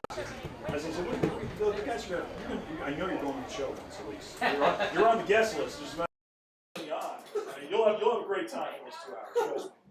The New York State National Guard, also the Romeo Auto Group, proud sponsor of the Greenjackets football camp coming up next week. This Friday. Kingsbury National Golf Course and Jim's Flash Service. Hey, thanks for the break. So while they tended to play on the sideline, apparently he hit. I'm not sure if he came up and hit the stands, but they brought up the roller, which kind of leads me to believe he ended up cranking up. Yeah, let's see who it is. It is Bethune, by the way. He is in pain. Come on, start the game. He's off the field. Come on. Get out of the play. I was watching the training staff of the Greenjackets use the roller on the players before the game. Yeah, that was like French roller. That's pretty much what it is. Yeah. The trigger pointing thing, and Yeah. you find the right spot, and you want to shoot through the roof. And there's Michael Bethune getting up. Yeah, it looks like he just Had nothing. So that's good news for him. He's had a fine game. You never want to see something like that happen, especially back close to the stands. Because he went through the track, he went across the track on the just out of the field where we are. Excuse me. The cramp must have hurt as he was coming. Got near the stands here. Of course, you're dealing with these metal bleachers, and on the top of the metal bleachers, you realize that basically you've got fencing. You've got metal fencing to protect your fans and stuff. So it'll be a first and 10 from the 15. And we'll see who the new running back is for the Eagles. Boudreaux comes back on the field. Let's see who's the backup running back. And number 89. And that is Alex Sotero. So only a fullback. So they start the clock with 2:10 left in the third quarter. Eagles up 18-9.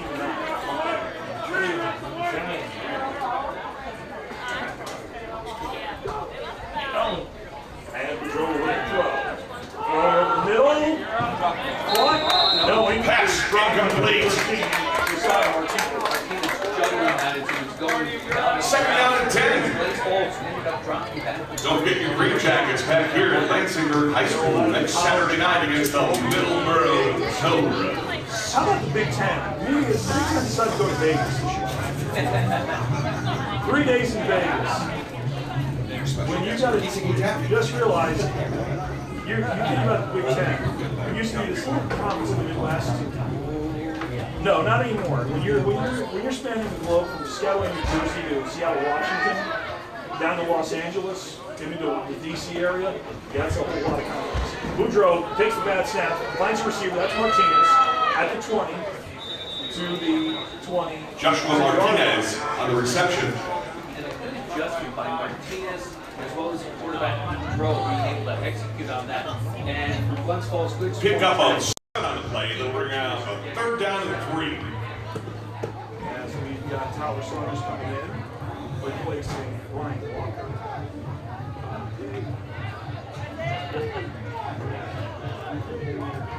Alex Sotero still in the backfield while they tend to Michael Yu on the far sideline. Third grade. Now the step back, very reminiscent of Glens Falls. And we go so the whistle. And I believe we got another game. They have a flag. Let's see if they call it timeout or is it too late? Penalty against Middle City. Delay of game. Marching back 5. They'll bring on the third down at 8. Four down lineman. Terry does not have any carry this season. I can't see it. Obviously, the offense. I was watching it. Thank you. I appreciate it. Thanks, Butch. Usually the other running back would be Tyler Fonzo. Hey, thanks, Butch. 26 seconds left here in the third quarter, 18-9 in favor of the Eagles. And it's a third down and 7 now. At Boudreaux looks to throw, push out the pocket. It's tackled from behind. Tyler Brown got him at the 19-yard line. Good job by Tyler Brown taking this Tyler Brown on the tackle. to the home. They'll bring up a 4th down. But Brown having to wet the ball. And that's the end of the third quarter. Your score, the Eagles 18, the Greenjackets 9. Next Saturday night, your Greenjackets back here at Lansingburg High School. Once again, they'll be here versus the Middleborough Cobras. We look forward to seeing you game time next Saturday night at 6 o'clock on Shane Falco Tribute Night. And the Glens Falls Greenjackets 9, Kemper Chasing. Tim Draw, Bridgewood got the end of 3 here at Lansingburg High School in Troy, New York. I will say this, that my navigational device that my car was driving did not strike down. Well, because the fact that I set it for one thing, there's nothing worse than stopping and then realizing you have to reset it when you start the car again. Because it seemed like every time I was getting to the next order one way, it was like, well, here's what you got to do. Just kind of go fix the settings and just do it like that. Yeah, you go to get a couple of bottles of iced tea, one for the ride home down, one for the ride home, and you're like, yeah. I also had the printed out version of it. It was just where they printed out version instead of hearing every exit. At 445 miles, get off Northwood exit this. And remember, I started exit 23. But it's always up to you. Yeah, you know. 4th down. Middle City. Exactly where you want to go. It is a female voice, but I don't know what her name is. So it's not like Alexa and whatever the Android voice's name. Zach, back to kick. Well, anyway, getting ready to kick. Here's the punt from the 5. Almost blocked. And this one, they take an Eagles bounce and actually stay with it. Let it go.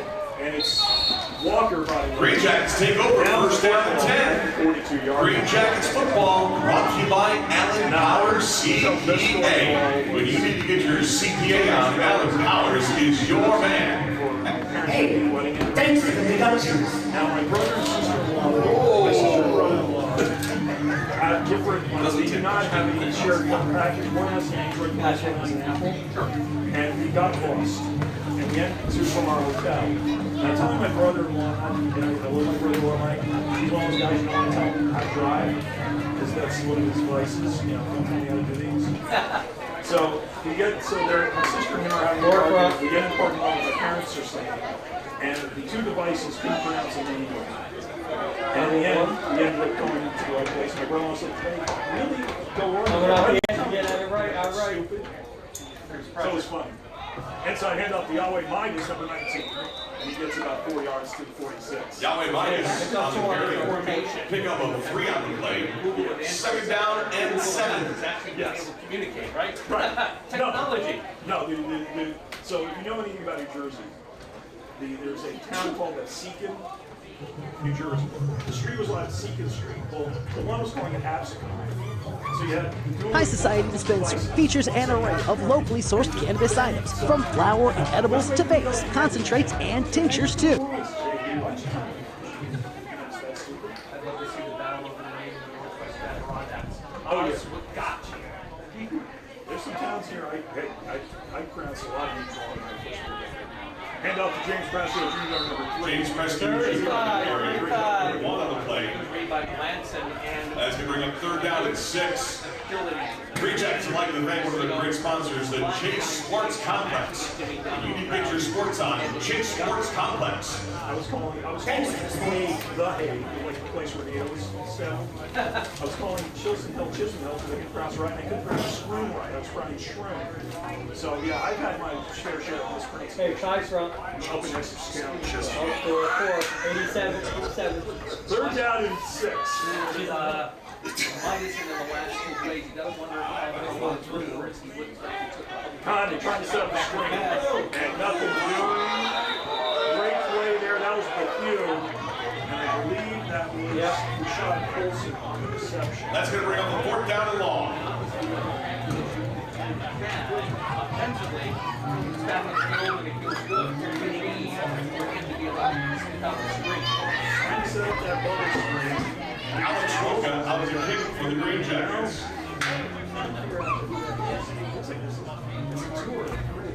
Back deep, Winchell and Walker.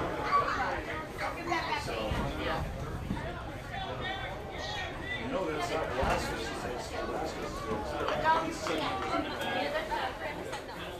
Well, anyway, roll for the punt.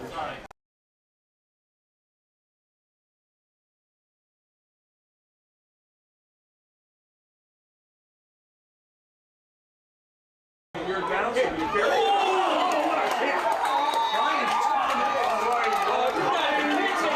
That's a bullshit call. So we'll see where the flag gets thrown. So it's a good football play by Thomas. Just give it a chest line shot. Slam his back down. I don't think so. That is a horrible call.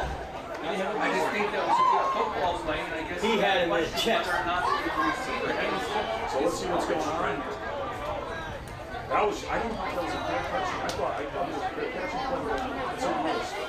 But there is a flag on play after the hit immediately following the tackle. It was like ball, tackle, down, flag.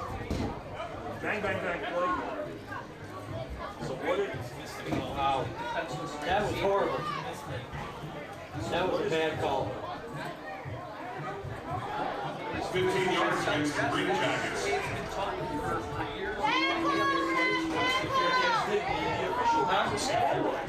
don't think he played shoulders.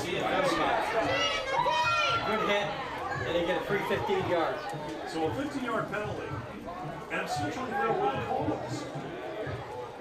First down and 10. Never called a fair catch. Never called a fair catch. Was a situation where he never gave, was he ever in a position where he never gave enough room to make the catch? No, I think it was just fit, very good timing.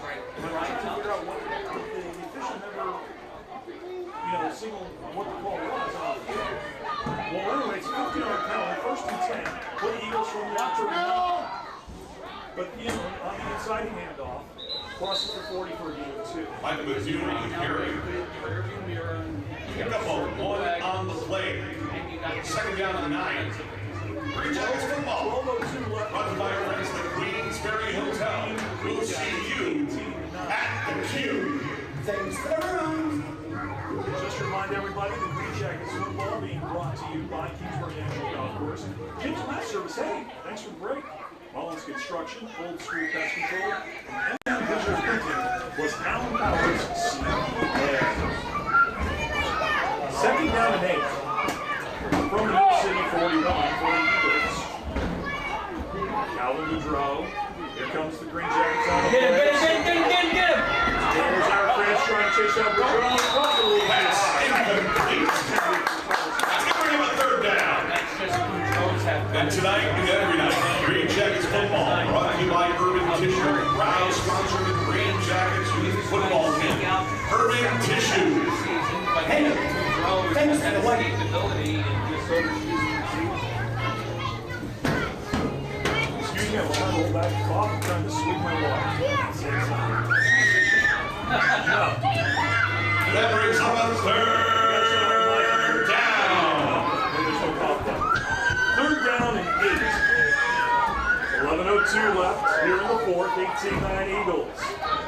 Ball's at their 42-yard line. Long snap count. Calvin Boudreau. And he will throw. Roll to his right. Push out the pocket. Ball down the field.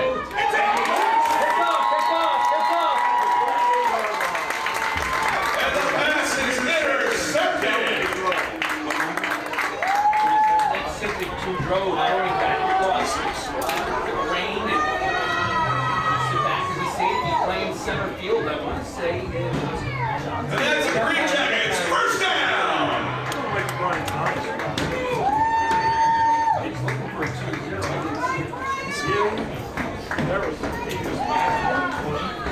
Well, it's the point. So we've had 9 turnovers in this game. You know, Boudreau has had an outstanding game. You look at the 2 touchdown runs and the TD pass. He's also had 5 picks. And this is where offensively, let's get things tightened up, try to negate what the Eagles are doing with this outside pressure, trying to get the 10. 4 front, 87, 98 foot. First and 10 from the 38-yard line for the Greenjackets. One man in the backfield is James Prestio Jr. Condon looking good.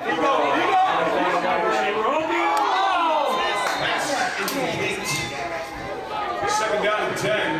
And we'd like to thank our friends from Rosinski Hall Architecture for sponsoring Greenjackets football. When you need to get your architecture going, you know who to call. Rosinski Hall. He had the track on it, had the defender blocked. Second and 10. Looking inside, ball was thrown outside. So Olsen was making the right adjustment. Condon threw it in the right place. Just not clean connection. Second and 10 now. 10 minutes left in the ball game. Eagles by 9. And here is the snap. And off to Prestio. Prestio breaks some tackles to the 40, up to the 45. 5 yards, That is James Prestio Jr. on the carry. Field by Prestio on that play. And trying to get the number, I want to say, Pick up of 6 on the play. a block. That'll bring up a third down and 4. Travis Myers on the tackle, the linebacker number 5. 9-point game for the Eagles with 9:31 left in the Greenjackets first down space has a third down and 4 from their 44-yard line. 2 men split either side of the field. Prestio to the right of Caleb Condon. Drake Minix coming out of play. Here comes man in motion to the near side of the field. It's McLaughlin. blitz, beat down. That's the blitz. Got a flag on the play. Condon in trouble. That's Capella getting him. And the whistle blows. Got him to the grass. Now Capella. Condon sacked. But there's a flag somewhere in the play. This is where you're going to pull back Jimmy Prestio at this point. Because I completely get what he's saying. doesn't understand why that was allowed, and a flag was called on the punt reception against them in the beginning of the previous series. So let's see what the flag is. What's that? Fourth down, you got it, Paul. Illegal motion, Oh, it's a legal motion. penalty declined. That wasn't off, legal motion. So legal motion, 5-yard penalty, but they'll take the sack and the penalty. Ball's back at the 29-yard line. Alex Roca on the kick for the Greenjackets. We'll have Luigi and Ryan Walker back to receive. The up man is Travis Fire.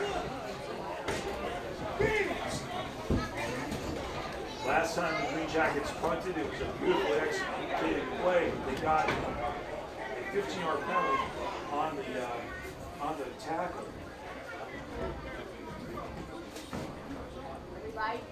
Here's the snap. Kick is off.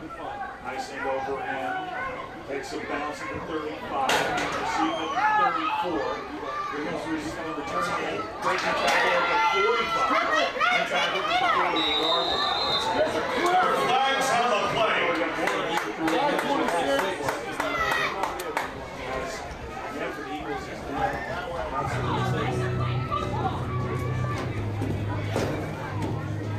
Actually, no, it's one of the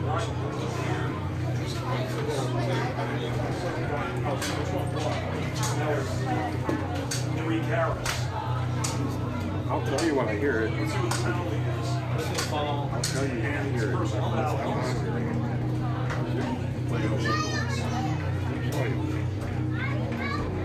Game's going to start. Very Jimmy. 8-11 left here in the fourth quarter. It's an 18-9 lead for the Eagles. Personal foul, helmet to helmet hit versus against Mill City. Mill City will get the ball. First down and 10. Yes. From their 33, just remind Yes, he is. The blizzard's always on the opposite side. Glens Falls Greenjackets football being brought to you by Chase Sports Complex in Queensbury Hotel. Urban Tissue presents Greenjackets football brought to you by Stone Saver Plus. Also Stone Saver Plus. And Robin Deb's Frozen Dream. This Monday or Tuesday, they're making a place according to the weather, with temperatures reaching the low 90s. 8 minutes left, fourth quarter.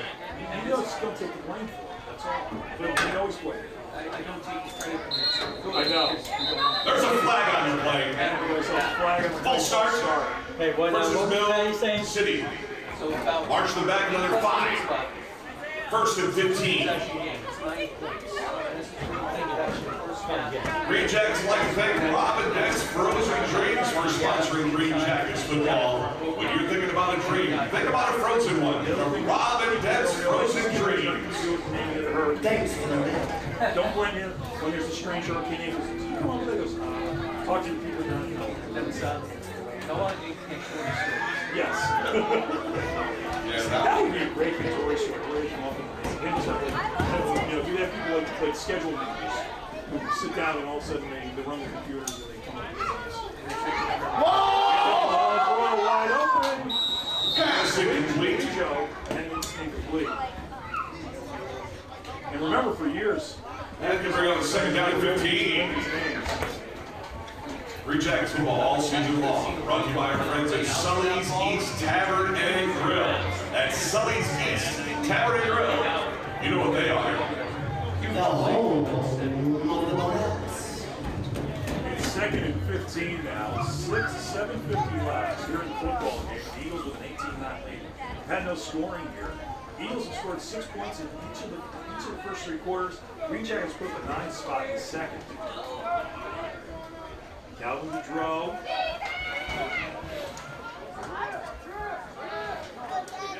Long snap count. He's got Alex Sotero in the backfield. He'll with the throw. Zips one. It's complete. Pass complete. There's a flag on the play. There's another flag on the play. Another flag on the play. Let's see. There are 2 flags. Now 3. 3 actually. Eric Francis enjoying tissues. I hear something like that. Speaking of Irving Tissues with a lot of tissues on the ground, Irving Tissue. Hey, thanks for the tissues. Hey, Logan. Danny Miner goes fourth quarter at Woody. I just want to know who's got if there are coins in there, or who's got the dry beans concessions for the flags. And put them together. See what's what the flag is. Let's see what we're waiting for. No, I didn't. I'm looking. Oh, here it is. Holding. Personal foul Holding the personal foul. against the Eagles. They picked up the tissues. So we're still trying to get third. Pull it back. Nonetheless, okay, officials going to both There's a sides. timeout on the field. Talking to both head coaches. Timeout. Tonight's game brought to you by Beans Country Store at the corner of Sunnyside and Ridge in Queensbury. Beans Country Store, the official photography sponsor for your Green Jackets. Grove City in a second, 6 Thanks for the sub.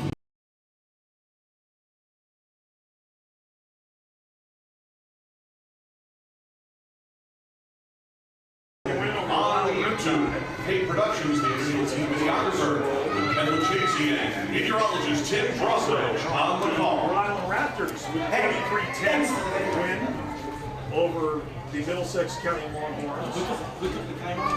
I think Bill City did.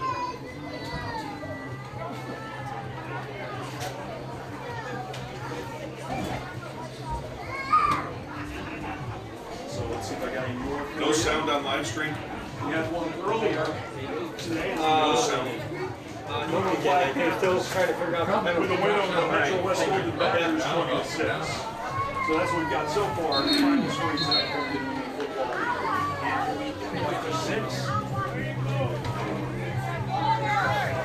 Week 7 action, by the way. We'll see the Green Jackets here. Taking on Middleborough Cobras also going on. The London County Silverbacks hosting the Rhode Island Raptors.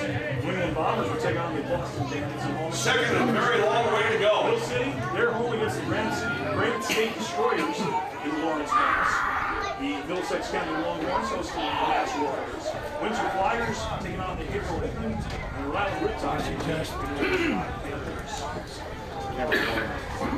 Tony Green Jr. back in defensive tackle position here in second down. Made it long distance. Here's the setup of a bubble screen to the field. And he will be tackled at the 10-yard line, bringing up third down. 1 yard completion on the play. That'll bring up third and forever. Defensively, you can't put the ball. Green Jackets football brought to you by 98.5 WCK and the home of the Morning Club. And the Green and Gold Report every Friday and Monday mornings. So 6 minutes left in the football game. It's 18-9. Middle City against the West Green Jackets. Oh, by the way, this is for the weather a couple times. So do need Dan Miner to issue his heat warning. No, he's Third down. It's pretty heat. Yes. It's pretty heat. All right, here's Bethune. Push out of the pocket. That's roll. Looking to throw. Good D. Nice play. Pass incomplete. I believe And that'll bring up a fourth down. And it's bringing up fourth down. That's a punting situation. Third and 32. They're coming to the quarterback over on that side. Yeah. Would have been aimed to be set to 4th and 9, but he just quarterback right on the receiver's backside. Ryan Warren is back to punt. You've got Taekwon Johnson at his 48. In this position earlier, Warren, Taekwon Johnson, scooped one up and was able to get one into the 25, which led to the Green Jackets touchdown in the second quarter. 6 minutes and 12 seconds left in the football game. It's a 9-point lead for the Eagles over the Glens Green Jackets here by this was a high.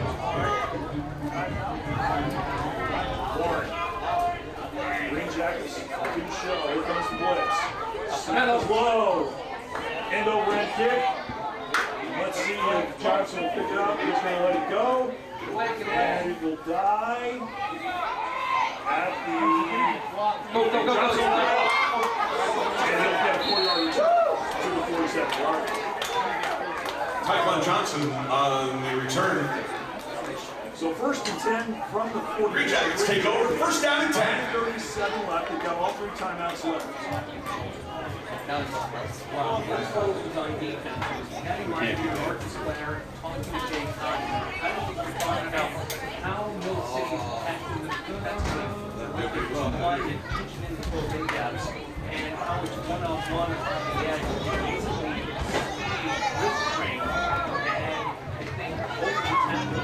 is Falls. And along next to the left side is Norris. Having a hard time trying to get their feet moved to be able to stay with those full-time catchers. Yes, we have lights here. First and 10, James Washington Jr. number 3 to the right. Caleb Conley. Now we come to the slot formation. Now Conley will throw. He's got protection. Looking, incomplete. Pass incomplete. And he was looking for number 15. Pass intended for Jaden White Martinez. Second down. Greenjackets back here next week, 6 o'clock game time against the Middleborough Kelvins. Didn't have coverage within 15 yards of them at the line of scrimmage and snap the ball. I would kind of like to see the outside receivers here in the pattern where Travis is going. Yeah, we had 3. So that We had way all Travis 3. can use his ability to gap. Ball's up at Glens Falls, Greenjackets 47. 5 minutes left. Updates, you've got another score for you. Don't yet. Try to get you something. Other games around the football league this week 7. And now Conley throw. He's in trouble. Trying to dump a bubble screen off. Pass incomplete. Dumping over the middle. Third down. As the blitz came, short moves there by Caleb not to force anything. Again, we're looking at that was Jalen White Martinez in the area of that passing. So third down and 10 from the 47. Greenjackets, 4:47. Definitely have to go for it 2 this later here.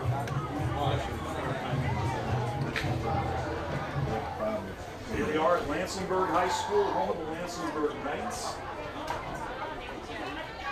Our home for the next 4 of the next 5 weeks. We'll be here with you next week and the week after. Then we get a break on August 16th, and then we'll be back on Travers Day for the last regular season home game against the Landscape Shores for next week. Oh, they got a double twist off the end. Throw and send it to himself, gets to midfield, and out of bounds at Caleb Conley on the carry. 4th and 5. So 4th and 5. Here we go, 3 on the play.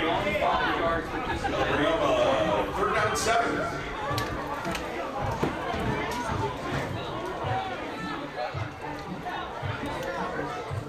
So 4:38 left. Greenjackets all 3 good timeouts last year. Eagles with an 18-9 lead. Calvin Gaudreau, it's been a feast or famine game for him. The feast has been 2 touchdowns and a throwing touchdown.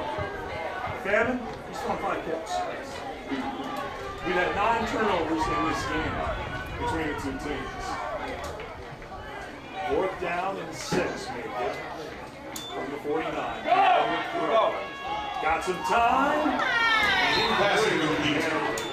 That'll be a takeover on downs. And Mill City will take over on downs.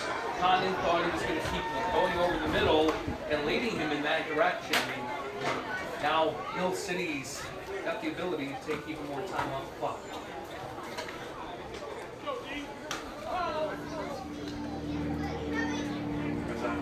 I'm trying to check my Facebook page to see if the football is posting we do. Nothing but the 3 finals we had to pre-approve that we had for earlier today.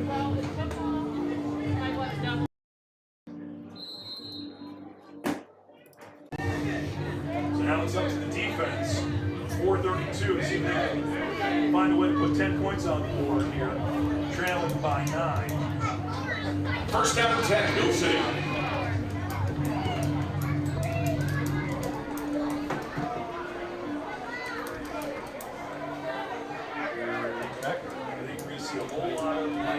Almost did.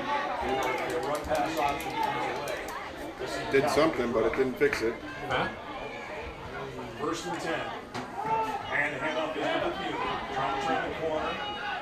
Gets the line of scrimmage. 45, 40. Down the sidelines he goes. 10, 5, touchdown. Michael Bethune on the carry. Good for a touchdown. Just tiptoed down the sidelines. Took it in for the score. And Parents were coming up the middle for you to go outside. He's trying had him pitch between the sideline and himself and this tackle. And there's for you. zigzagging and then just right angle going down the sideline. Touchdown, by the way, 10:43. We'll make it a 52-yard run. And the Eagles will take a timeout before they attempt to get an extra point with 2-point conversion here. 4:17 left in the football game. Mill City takes a timeout. And if you're Glens Falls right now, yeah, you want to hang your head. You had an ability to be right back in this game, but you've got 4 minutes now to be able to try to run your offense and try to build something for next week against Middleborough. Great. Cobras were hosting the Cleveland Bombers. I think they're going to surprise them so far this year. And for one thing, Coach told me that they benefited from the teams folding and getting reinforcements for us. He was telling me about that. So it'll be interesting to see what happens with the success of the Cleveland Bombers. But everything else is bunched up. You look at the way the standings were coming into tonight, Tim. Greenjackets were just a half game behind the Eagles with that tie they had with Green State. Zach Cook out to attempt the extra point. Like, especially when you saw Boston, when the Boston Bandits last week ended up beating the Cobras and stuff. So it's been typically one of the Bombers. You look at the top of that division that the Greenjackets are in. It's anything's been, Granite State's struggling, but it's not Greenjackets are actually struggling. They've been in most of their games. There's a lot of teams who go through the peaks and the valleys that you don't in some of professional football. Players have their day jobs. They're coming to practice 2 nights a week plus the games. Snap is low, kick is up, and it is good. And the extra point is good. So the kick by Cook is good. It's now 25-9 in favor of Mill City. Eagles lead it. The Cleveland Bombers head coach's name is Steve right now, but I remember our conversation on the field in Glens Falls last year. He had a great deal of experience, and it's no surprise to see what he was trying to do and some of the adversity they were facing during the years last year. That New England is putting together nicely this year is the top.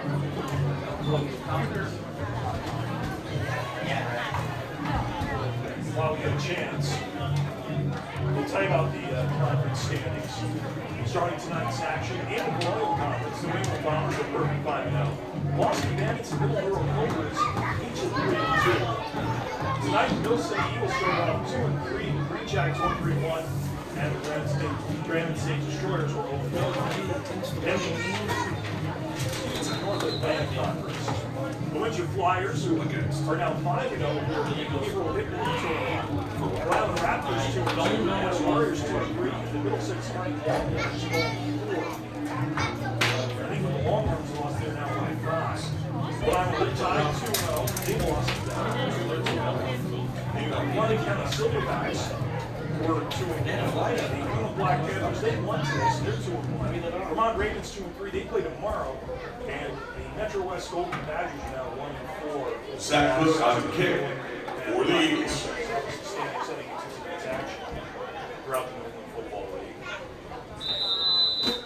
Cook getting ready to kick off.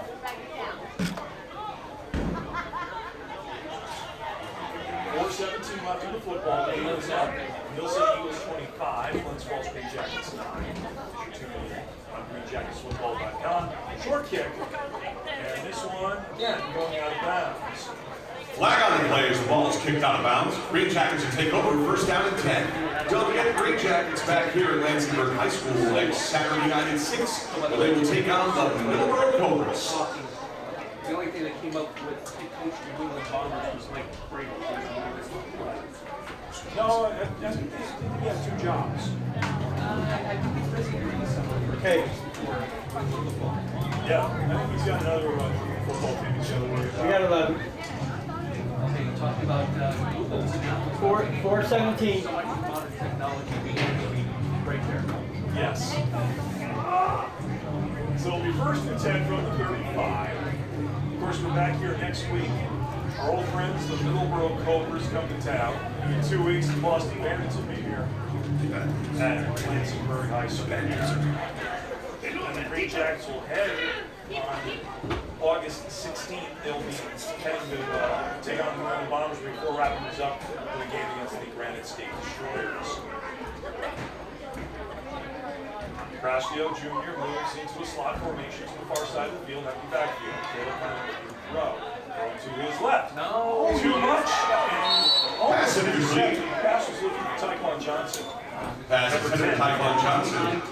Bring up second down and 10 for the Green Jackets. Him to the sideline to get some yardage down to the catch. So 2nd and 10 with 4:08. Green Jackets have all 3 of their timeouts left. Eagles with 2. The Eagles have put up scores in all 3 quarters.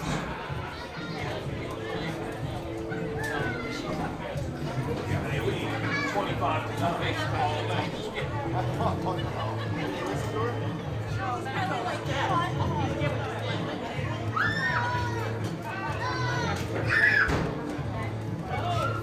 Second down and 10. In motion comes Isaiah McLaughlin, number 13. Yeah, they're not moving. Pass, he's in trouble, throws over the middle, and complete, moving low. Pass incomplete. And I think that again was looking for number 10, Tyquan Johnson. Tyquan Johnson, the intended receiver. 3rd down and 10. The defensive side of the Eagles, and they're just dropping back from the zone since the snap is complete. We've got 4 minutes, 2 seconds left here in the football.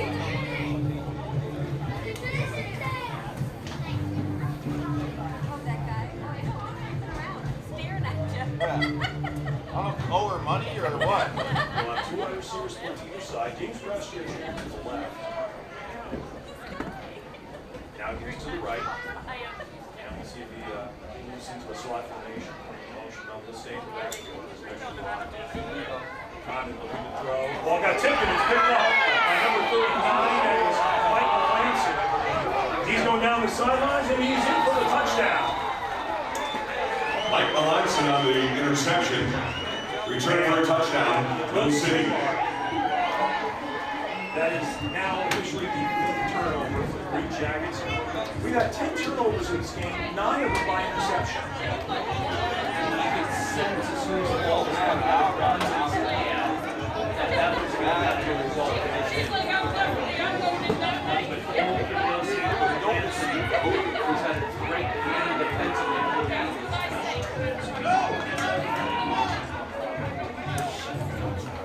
It's now 31-9 as Coop will get ready to attempt the extra point.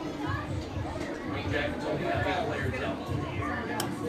Got a game. 11 and here comes the other 3. 9.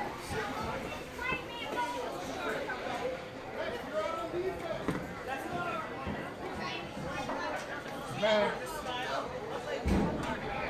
Gonna leave one.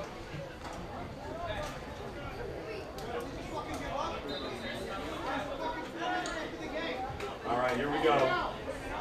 Bad snap, and they'll just take the knee on it. The extra point attempt, no good. The point is no good.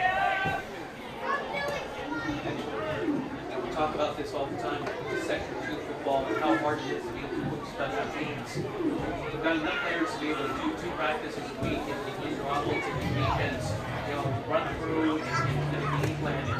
Special teams is what it is difficult to be able to make sure you got all your players out on the field, especially when you get to the 4th quarter and trying to get player or players break and make sure also you get a clean snap and a hold and obviously it wasn't a clean snap, ball dropped back on the ground and it's kind of a swift kick on the kicker and turns into a malady error for both teams. He's down towards the 20. Special teams to be able to kind of clean it up with points, even though it's 1 after a touchdown. They need something. Zach Cliff out to kickoff for Mill City. Win games or making sure that in games in this game is when it comes down to the head-to-head tiebreakers at the end of the year. So that's open. Third score is now 31-9. Right. Favorite Eagles. And the Green Jackets offensive goals continue to shoot.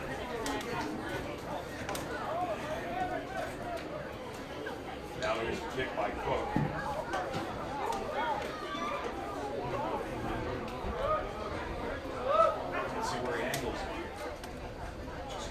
and out of bounds pretty much all night. And here he tries another one. Take over first down and 10 from the 50-yard line. So Jack Miller's going to get some playing time. Yeah, it's 31-9. You want me to come down or no? We've had 10 turnovers in this game, 9 by interception. Okay, all right. And 1 fumble.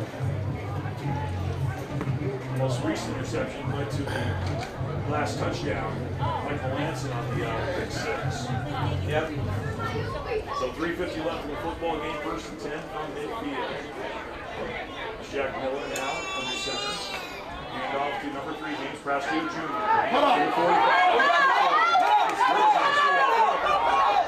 Breaks the tackle.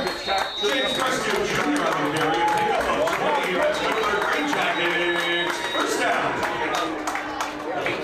And we got a flag on the play. He's got that vision where he can cut back and get back across the middle of the field and get more yardage. I have a flag on the field. Back there, huh? Bring it back. Is that a legal player downfield? Well, can't be over there, pass. And too many men on the field. Against the Greenjackets, 12 men on the field. So what was a 21-yard run is now first and 10. Flag against the Greenjackets. Too many I men on didn't the see you field. go out there, coach. 3:39 left in the football game, 31-9. Mill City Eagles leading the Glens Greenjackets. As you're tuning in on greenjacketsfootball.com, Temple James, St. Crawford. I did not see him go out there. That's an average. Jack Miller is the quarterback.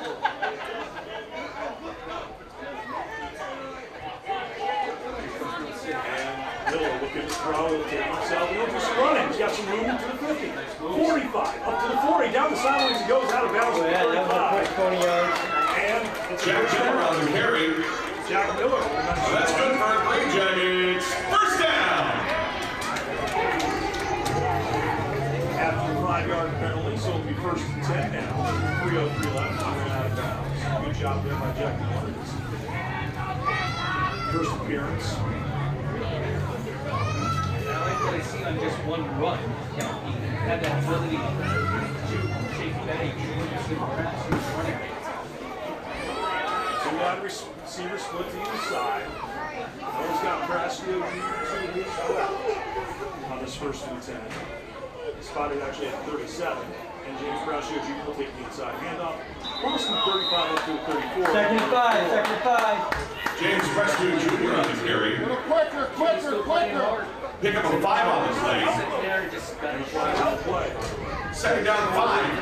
driving the way. Sorry about that, Jimmy. I thought you were going to say a flag on the play. There wasn't a flag on the play, but a gain of 4, 34-yard line. Local pop warners for an OC. Control the local pop warners for an OC.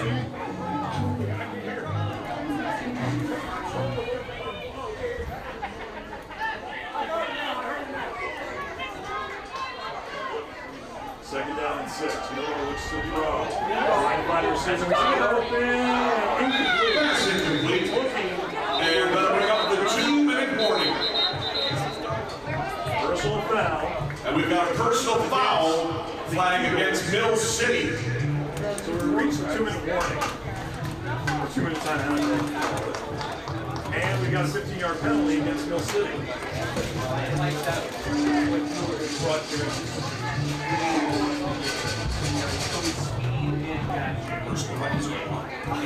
I can't tell. He killed out his language and got downfield quickly. Got to see the offensive line still tighten things up for the middle girls next week. But it would be great to see some of the experience with Condon transcend to First down and 10 for the Greenjackets. Just inside the 20-yard line at the 19. So 1st and 10 now from the 19 following the 15-yard penalty. Greenjackets looking to have a score here late. 31-9 lead for the Eagles.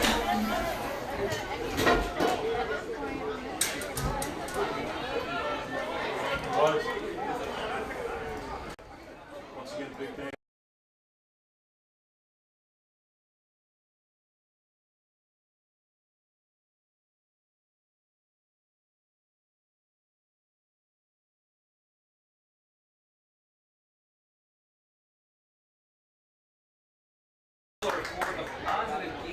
Pick up a 3 on the way, make it 4.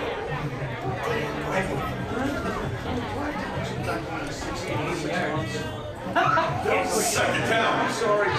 And long 6. That was very Frank Hartman-esque. Mad scramble with missile Vikings and New York Football Giants. Miller will get it thrown.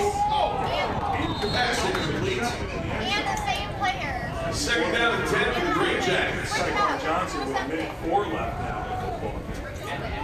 Delivered that maybe out in front of Johnson right here.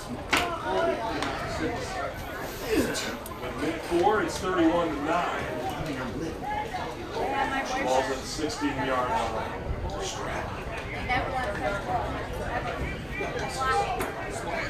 But now they have him on defense, and he's doing something on defense. He's like, I told you I was a defense player. Miller with James Brasco to his right. Full wide receiver split. Snap is fumbled. Miller's in trouble. He loses the ball. And Recovered by Middle City.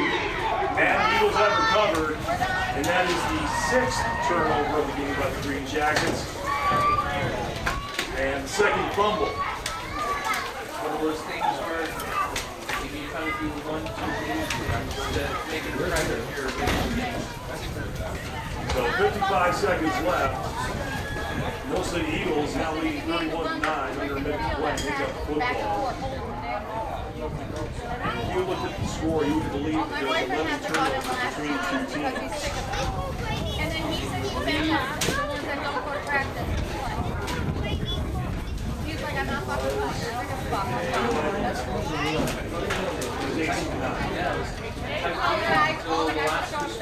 Obviously, but that's the way it was played. It was tight. We got the 52-yard run by Hume, and then Michael Lansing on an interception return, and the big 6. This game was tight right up until the 4th quarter. 11 turnovers between the two teams. It started with a David Crawford interception. Caleb Condon had a fumble and 3 interceptions. And we have a victory formation. Yes, we do. So what can you take as positives from this game? Your defense was playing strong all the way until it became a 22-point game. Yeah, the offense, it's the offense that's still a work in progress. Middle City was able to have a formation all night. Pressing the team. With that deal down, that will be the final score. The Eagles 31 and the Greenjackets 9. We thank you all for attending the Greenjackets football here in Lansingburg. Once again, next Saturday night, the Greenjackets back here at Lansingburg High School at 6 o'clock against the Middleborough Cobras. On behalf of Herb Klutz here in the Greenjackets organization, thanks for coming out to the sports and have a great night. We're coming. As the Mill City Eagles have defeated the Greenjackets. Our next Greenjackets broadcast on Greenjackets comes your way next Saturday night, 6 p.m. here at Lansingburg High School. Our old friends, the Middleborough Cobras, coming to town. And this is the 7th or 8th meeting between these two teams. In 3 years since these two teams, since the Greenjackets joined the New England Football League. When they came into the league in 2023, Greenjackets played them 3 times. Of course, they won the New England Football League championship over the Cobras at Glens High School. Last year, they played each other 3 times, split the regular season matchups. Then it was the Cobras ending the Greenjackets run for a second title, winning at Bettis Field. Guys, good seeing you. And Cobras won in week number 1 against the Greenjackets. They're making it 8th, like I said, it's only the 8th time in 3 years these two teams have met. You always have battles. And I think the biggest one is right now. It's not down here, you're down on the other sideline. It's basically conference show with what happened a few weeks ago, moving forward, and continuing to adjust your offense so your plays aren't tipped, the defense is going to snap the ball, and building on the positives that you had here tonight. Defense wins championships, and you got to give support things to jump offensively, and that's where they can bring Well, guess what? You know what? There's an old adage that Bill Belichick said, we'll move on to Cincinnati. Well, tomorrow, these guys wake up and move on to Middleborough. Yes. Well, we're going to wrap things up here. Big thanks to everybody tuning in on GreenJacketsFootball.com. The final score one more time from Lansingburg High. It's the Mill City Eagles 31 and the Glens Falls Green Jackets 9. Thanks for tuning in. You've been watching Glens Falls Green Jackets Football.